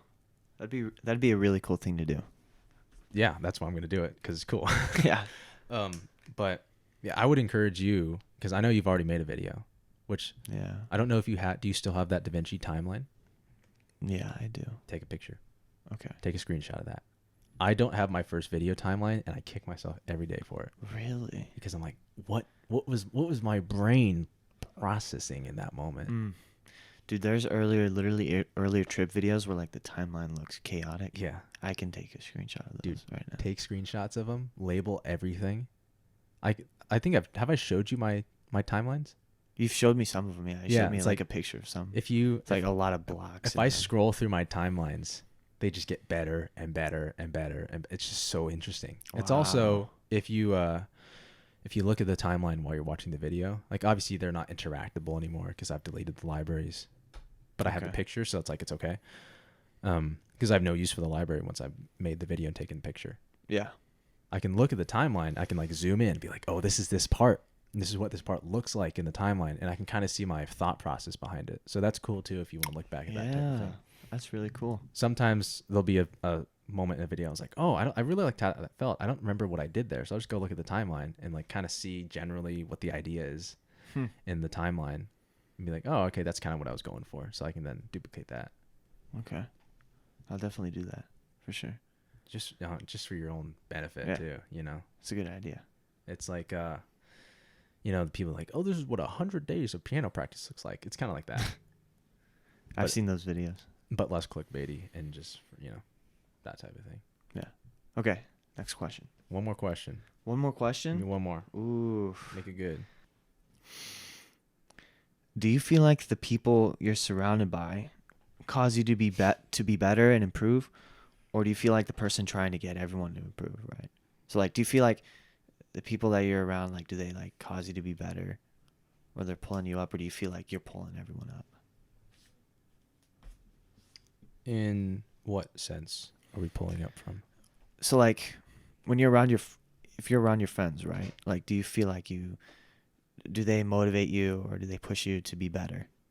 Or do you feel like you're doing that for them? Better, like as a human, like what are we better getting better as a human? Like, let's say, like for example, I'm with a friend and like I talk to him and like I kind of, in a personal sense, and I say, hey buddy, like maybe you should start cutting and maybe you should start working out, stuff like that. Like cutting as in working out. Yeah, like just cutting saying as in that. like, well, yeah, like you want to push him and motivate him not to cutting like this. No, come on, dude. Come on. No, like losing weight. I'm just saying, like generally when someone says, "Oh, like start," are you cutting? Like that's not a good thing. Oh, okay, I get it. My bad. Just like how that sounds. Yeah, like not everyone's in the gym, Ray. Yeah, my bad. Well, oh man, are you cutting right now? That's awesome. Bro, he's cutting. Anyways, no, like you, like, do you feel like, man, this one's hard to say for me.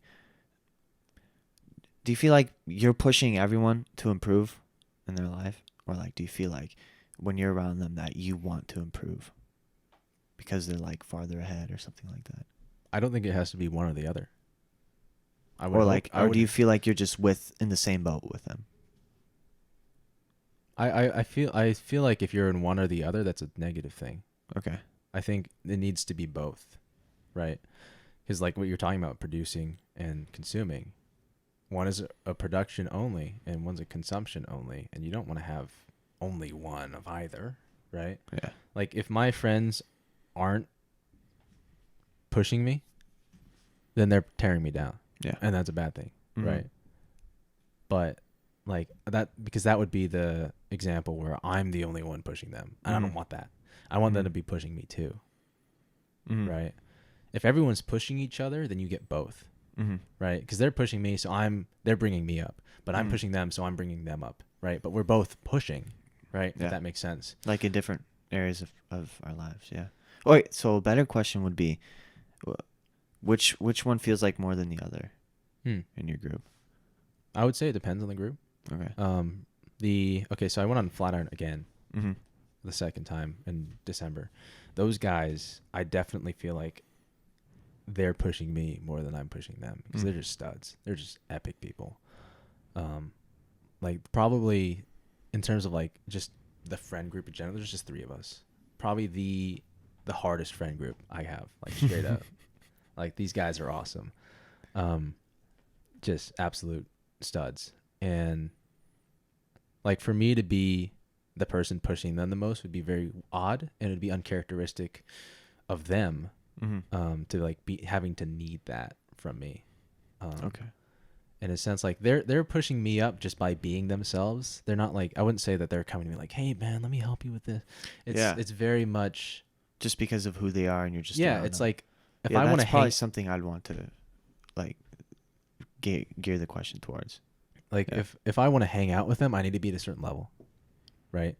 Yeah. Just not like, oh man, you have to be this smart to hang out with us. It's not like that. Mhm. It's more like, hey, let's go hike Flatiron. I Mhm. can't be a couch potato and go hang out with them at Flatiron. I just can't do that. Mhm. You know, so it's more of that type of thing. When I went up Humphreys the first time, they beat me up by like 10 minutes. Wow. You know what I mean? Whoa, that's crazy. 10 minutes. Yeah, they were just like sitting up there. I mean, we took a big group. I was with another guy. Mhm. There's like 6 of us, so there was like two, Yeah. and So yeah, it's not like you were by yourself while they were no. up there for 10 I mean, minutes. I was by myself for a little bit on that mountain. That was awesome, fantastic Man. experience. Because there's a point where we all get split up. We're just like grinding, trying to get down. That was the first time I went up. Hmm. Kind of what got me addicted was that moment. Hmm. But yeah, like with that group, it's very much I need to push myself because I enjoy their presence so much, and I like hanging out with them, and they like hanging out with me. Mhm. I need to be at a certain level mentally, physically, just because the types of things that we like to do as a friend group require that. Mhm. Like, for example, Tanner, he was like, one summer, he was like, hey, you want to hike Humphreys in 2 weeks? I can't like prep for, that's not enough time to prep for Humphreys. I just have to be there, Yeah. you know? Like, that's the kind of stuff that we find fun. Mhm. And so I have to be at that point. I mean, like with Dario, it's very much we're both pushing each other. Mhm. Like he's just such like he's so consistent. Yeah. Especially like emotionally, he's so emotionally consistent. It's something He is. He that really is. I really strive to be emotionally consistent as he is. Mm. But it's like I don't know, like maybe because like I am so I'm never like I used to be super just middle of the road, but now I'm like I'm either super high or super low. That's interesting. But like hanging out with him, it's really good just to catch up. Like I think a lot of things because he's just so like just going straight ahead that like I'll like bring some insight to things that like maybe he didn't feel like there needed to be in his life, and that helps him out, and then he'll bring like a stability to my life, right? And so I mean there were some friends that I had that weren't bringing me up. Like I said, like it shouldn't have been that much stress and that much anxiety to just try and hang out with people in 2023, right? And I said that, you know, a lot of effort was put towards that, and that really shouldn't be the case. So those people aren't in my life anymore, just straight up. So it's interesting you'd ask that question because this year specifically, I have very much tried to get back to that point. I was at that point at the end of high school, and then the friend group just disperses, and you do have to rebuild. That's just part of it. Yeah. And so I've Mm-hmm. really been working on rebuilding, like with purpose and intent this year, to the point where the only people I give my time to and give any time of day to are the people who are equally or almost as invested as me as I am in them. Like, just they reciprocate. Yeah, absolutely. That's important. Okay. How do you feel about that with your friend group or friend groups? Because I mean, I got like 6 different Oh my gosh. circles that don't overlap at all, so it's just a lot to keep track of. That is a lot. Yeah. I don't have nowhere near as many like friend groups. That's not to say like, oh, I have so many friends. It's just like I just do a lot of different things. If you engage in a lot of activities, then you're gonna get to know the people who engage Yeah. in that activity, right? Like a lot of people's friends nowadays are their coworkers, right? Because they don't go to college or whatnot, which is I mean, that's okay. yeah, Nothing wrong with that. I would hope Not you're at all. friends with your coworkers. Yeah. You know? dude, totally. And well, for me, the way I feel about my friend group, now I feel good. Like the people at Young Adults,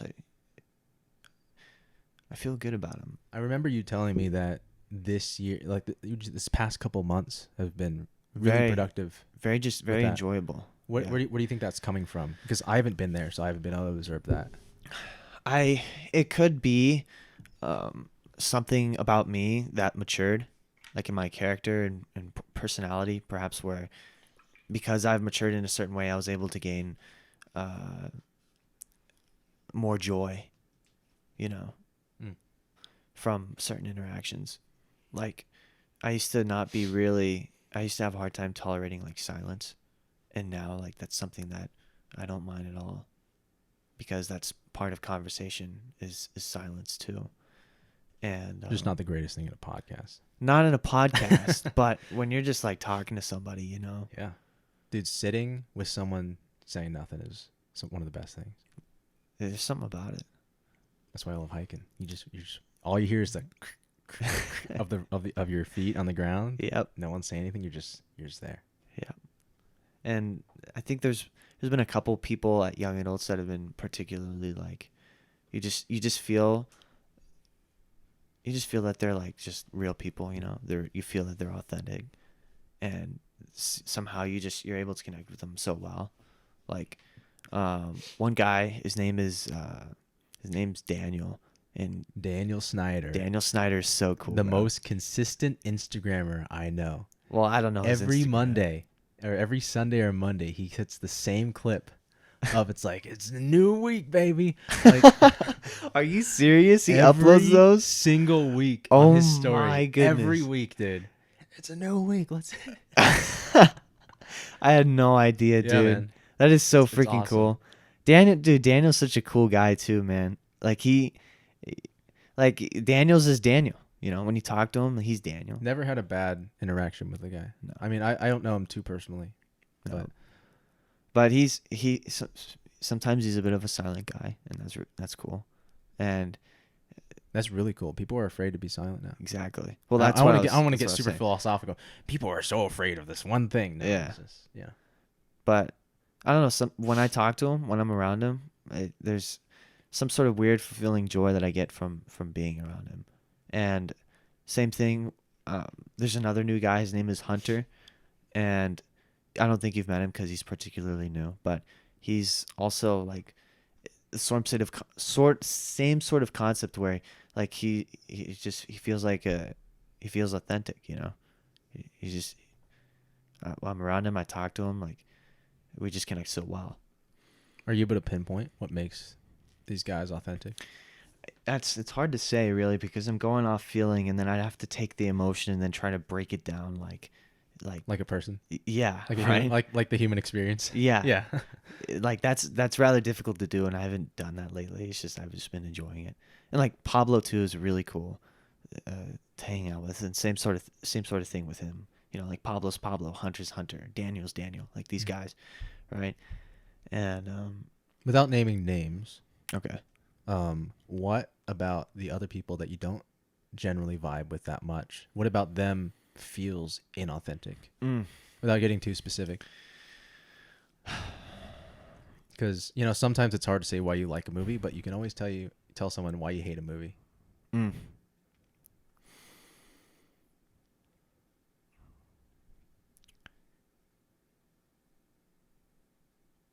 When somebody doesn't say hello back,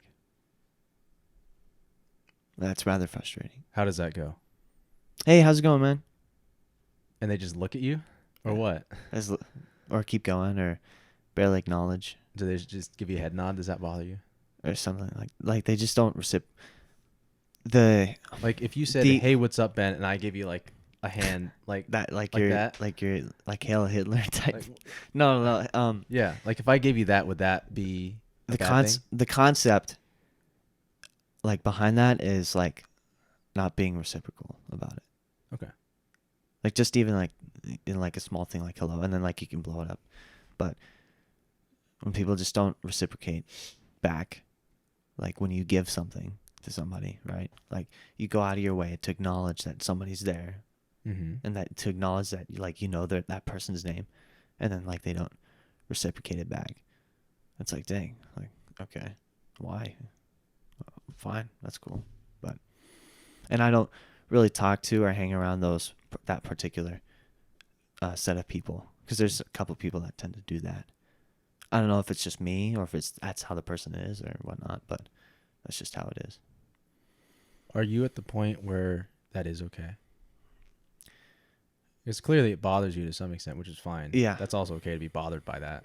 it bothers me, and then I just move on. Well, it's just like either that or I just stop saying hello, Mm. or I just stop giving. Right. Yeah. Like if somebody doesn't reciprocate, okay, fine. You decided to make that decision. I will draw back. Mm-hmm. And that's basically what I've done. And I think thinking about that now, because we've talked about it, that's probably part of what contributed to an increase of joy that I've had at young adults. Just spending your energy more efficiently. Yeah, on people that reciprocate it. Yeah. I mean, it also helps, like, a lot of those guys are new. So, I mean, that opportunity may not have been there previously Mm-hmm. also. And so. That's true. That's true. And of course, I mean, Judah's awesome too. Of course. I mean, Yeah. I feel like that goes to that. We don't even need to mention we that. don't, We just know. didn't even have That's to just say something it. that is and Yeah. forever will be. It's a constant. Yeah. It's a constant. Judah's epicness is like omniscient. Yeah. Yeah. Another interesting thing to talk about is sometimes, like, you ever hang around a group of guys and then perhaps the conversation devolves into a bunch of like quips and sidebars and jokes, and Mm-hmm. and then like that takes away the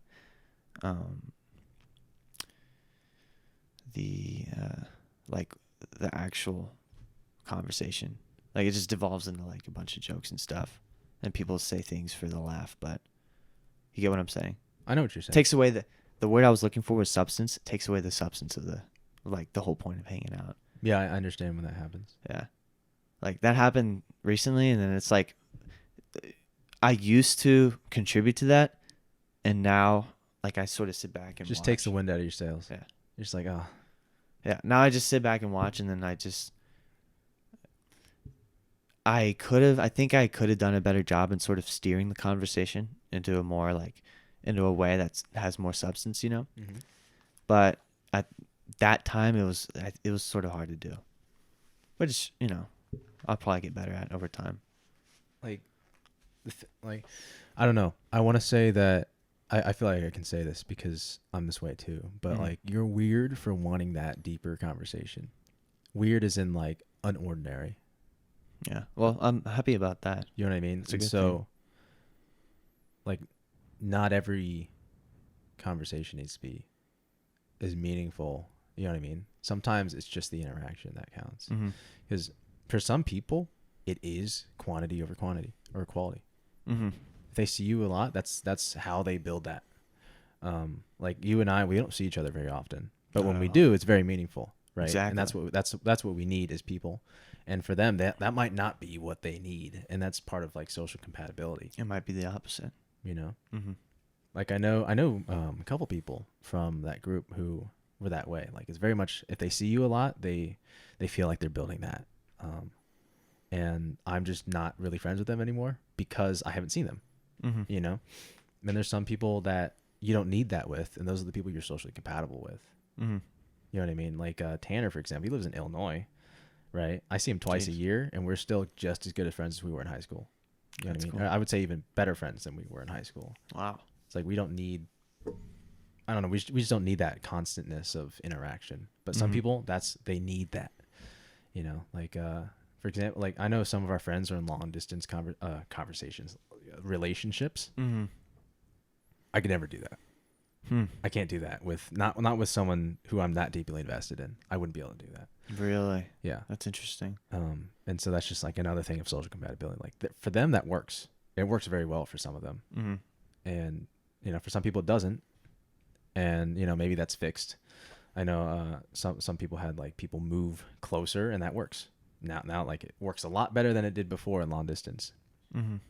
Hmm. And so just like that social compatibility, it's like, I don't know. I would be careful about like what you said, steering conversation. Like I don't want to be like, hey Ray, read the room. Like maybe they don't want that, but at the same time, it's like there's a time and place for meaningful conversation. Yeah, I'm not trying to have it every time, but the sort of conversations where it's just a bunch of quips and stuff, like I don't mind like the quality and the quantity, right, of the quips versus meaningfulness and substance. To like, you know, like maybe it's more quippy than it is like talking about, hey, how's your day going, or talking about like an interesting event that happened or whatnot. And then like I don't mind it to be like that, but it being like all just quips, all jokes, and like all like sidebars and like zero substance, like that's a little extreme for me, for sure. I think part of that is I don't want to be like, you know, from my point of view, and this my mountain of knowledge, but like, Yeah.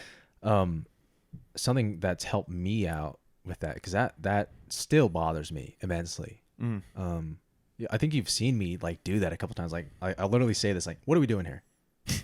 You've heard that from me a couple I've times. heard that from you. Yeah, Yeah. like what are we doing here? Like it really gets to me. It really bothers me.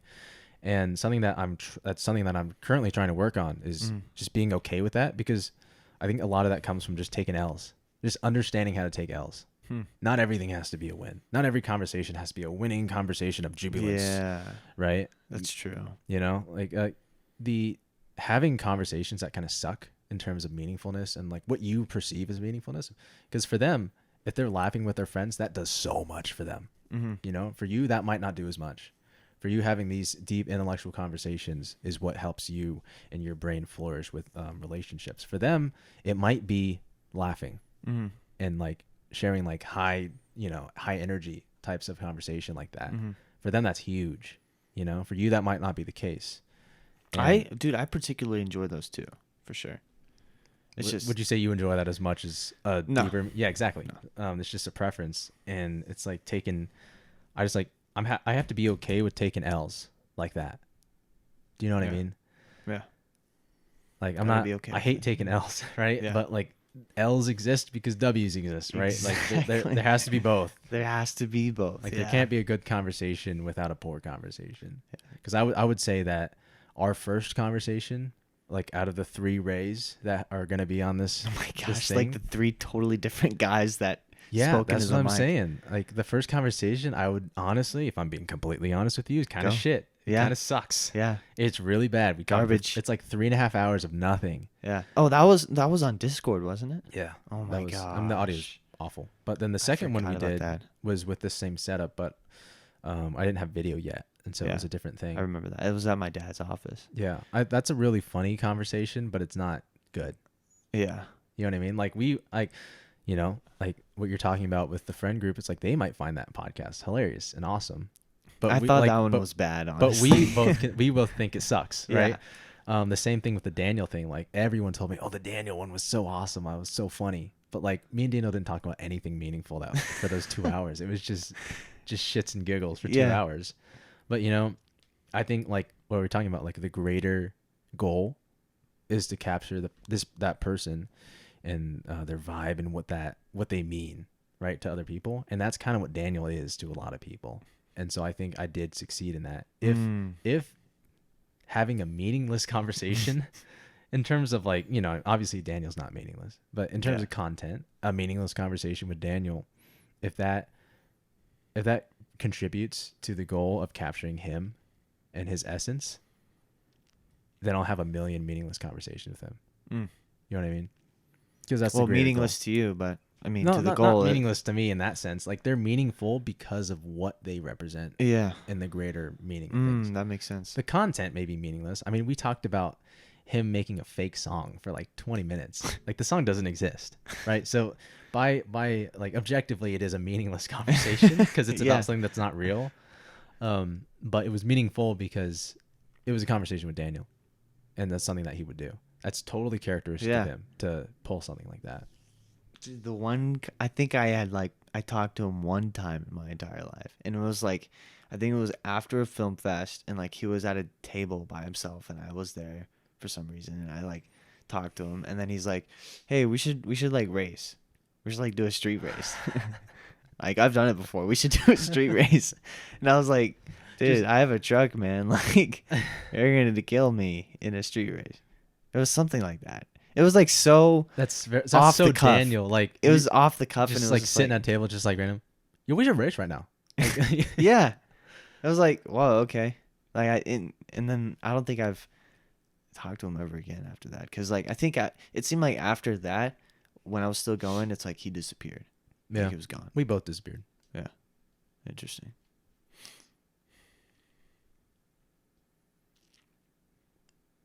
Sorry.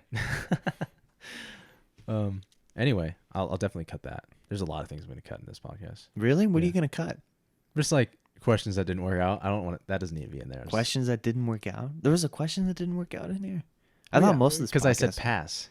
Oh, Right. I'll just skip that over. Oh, you'll cut out the pass part. Yeah. Okay. Because it's just like that's just like a whole. We don't want in terms of directing attention. Mhm. We don't want to direct attention this way and then be like, actually, we're gonna go over here. Let's just not even open that up Okay. and go that way. You know. Yeah. Just make it smooth. Yeah, like listening is so much harder with these than talking. Honestly, it's like Really? oh, like what are they talking about? Oh, like if you're actively listening. Yeah, I feel like we jumped around a little, like a couple tangents here. Couple tangents. I mean, the notes help. Like I'm just gonna keep doing. I'm just gonna keep doing the notes. Notes are awesome. Notes are epic. But yeah, I would love at some point if I don't know. Actually, I do want to do this. Never mind. I'm not going to say I don't want to do this. Your morning routine video that you're making, because it's an early video, because of that, I would love to do a deep dive of that video with you in person sometime. We're like literally like we're going through it like seconds by seconds. Okay, what was that? What is this? What was your thought process here? Okay. This is this thing. Like, oh, I saw you just do this with the camera. What was the like? Why did you do that? And what did this inspire later? Like that kind of thing. Mm-hmm. Like a complete breakdown. Wow. And then we'll have that. And then eventually you'll get really good at making videos Okay. if you keep doing it. If it's something you enjoy. Right. And then we'll take another one. We'll take a video like that. And then we'll do the same thing. And then we'll be able to compare and contrast these two different filmmakers. Right. Because really, that's interesting. you would be two different people at that point. Yeah. If you talked to me when I made some of those 3-year-old videos, oh my gosh. Yeah, different person. Different Completely. person, different video. You should go listen back to some of the old podcasts Dude. with you in it, man. I would literally probably barf. I would probably barf, man. It's rough. Cause I would think that I sound like a total dork, Dude. a total idiot. You think it's bad? I have the first recording of this My gosh. ever. I mean, On Discord with like my dog as the profile picture. man, yeah, like some of the old recordings. Like I'm talking like this used to be called something else. Okay. It's not always called the Time Capsule Podcast. There's a lot of privated videos on this channel Okay. that will never see the light of day. Wow. That, I mean, probably like 8 hours of content that's been privated on this channel. What? Yeah. Just straight up. They're just not available because I took them down. You thought they were that bad? Well, they don't fit the current image of the channel. Not the brand. They don't fit the brand. They don't fit. They literally don't fit the brand. Yeah. The objective with those was completely different with this is. And they also sound bad. Yeah. That's justifiable for sure. Just 8 hours. That's a lot. That's a lot. I mean, that's how I had to do. I mean, if I really, I could look back at it, but I want to say I started this channel 2021 October of October. Yeah. 2021 in October. Okay. And I think the newest, I think 2022 is like the oldest video on here. Okay. So it's like half a year of just shit. Just garbage. That's a lot. No. Okay. That's how long it took to get a handle on it. And I would say, honestly, I would say the Jarrett video is the first time I've actually had a decent episode. Really? Which is the latest guest episode because I get the corruption, Whoa. right? I recorded that back in August Okay. of 2023. It's now January of 2024. And I would say that was like the first palatable video that I made on this channel. Why did you think it was so good? Like, what made it so good? Well, I mean, it helped because Jarrett's a fantastic human being. Mm-hmm. He's awesome. Like, so interesting. Infinitely interesting human being. So that really helps. But just my role and what I played in that video, I think I've really dialed in like what I'm supposed to do. Like I've been throughout this episode, I've been extremely subconscious about how much I've been talking and how little you've been talking. Okay. Like I'd say this like a 60-40 split. Okay. Like me talking, you talking. 40-60. Yeah. Yeah. And that's a problem for me. Okay. So like throughout the second half, I was like, okay, how can I like extract this out of Ray? And like I'm thinking of that in the back of my head. And that's not something I would have thought of before. Mm-hmm. I would have just been like, oh, this is a problem. What do I do? I guess the video sucks. Mm-hmm. Right. And now I'm thinking, okay, I have this thing in notes. Like, okay, I gotta go back to the notes. I gotta do something. Gotta go back, baby. Yeah. Back to the lab again, yo. Yeah. So that's yeah, I would say it took me like 3 years to get like, I would have, this is where the podcast is now, is where I would have hoped it would have been at the start. Mm-hmm. Anything I do from now on is new territory that I've not predicted. Really? So that's very exciting for me. Okay. Even though it's like this dumb podcast that no one listens to, but it's for Right. me, it's exciting because it's the unknown and it's, like one of the most interesting things to the human brain is delight, well, which is surprise that turns out to be good. Right. It's like, oh, I didn't expect that, but I really like that new thing that I didn't expect. Right. And so like, that's all this podcast is going to be from now on. Any new thing. Like I put in the description of my last solo episode, that was the best solo episode I've ever done. Like by far, not even close. The best episode I've ever done. Really? Yeah. And it's been 3 years of me doing this. I've had like 70 freaking recordings. Some of them I haven't released because they just like, they got way too deep and too depressed. But like, I can't be uploading. real. I can't be uploading that shit. No. But yeah, I mean, it's been that long, and now we've gotten to the point. Were you? Okay. Yeah, but it took me that long. Yeah. But I didn't know it took me that long. I thought, going back to I thought when we recorded, the second episode of you, I was like, oh, that was awesome. Really? It sucks. Yeah. Sucks. No, it's bad. And I'm telling you now, I think this episode went pretty well. Yeah. And in, think so, I too. hope in 2 years, I'm like, man, that episode was kind of bad. And you're like, yeah, it was. We're so much better now. Yeah. Like Yeah. I can look back and think, wow, what a dork shine. Yeah. I mean, I think the description of the channel is like, so I can look back in 50 years and say with I confidence, saw what that. an idiot. Yeah. I saw that. Yeah. So anyway, I have to go to work now. I have to get ready for work. Okay. It was great having you on. Thanks Okay, for having man. me on, man. I'm glad that hopefully this video doesn't get corrupted, like the other videos. Mm-hmm. But yeah, second time with the legit in-person setup, first time video. It'd be fun. Yeah. It'd be cool. Yeah, I'll make sure to listen back to those.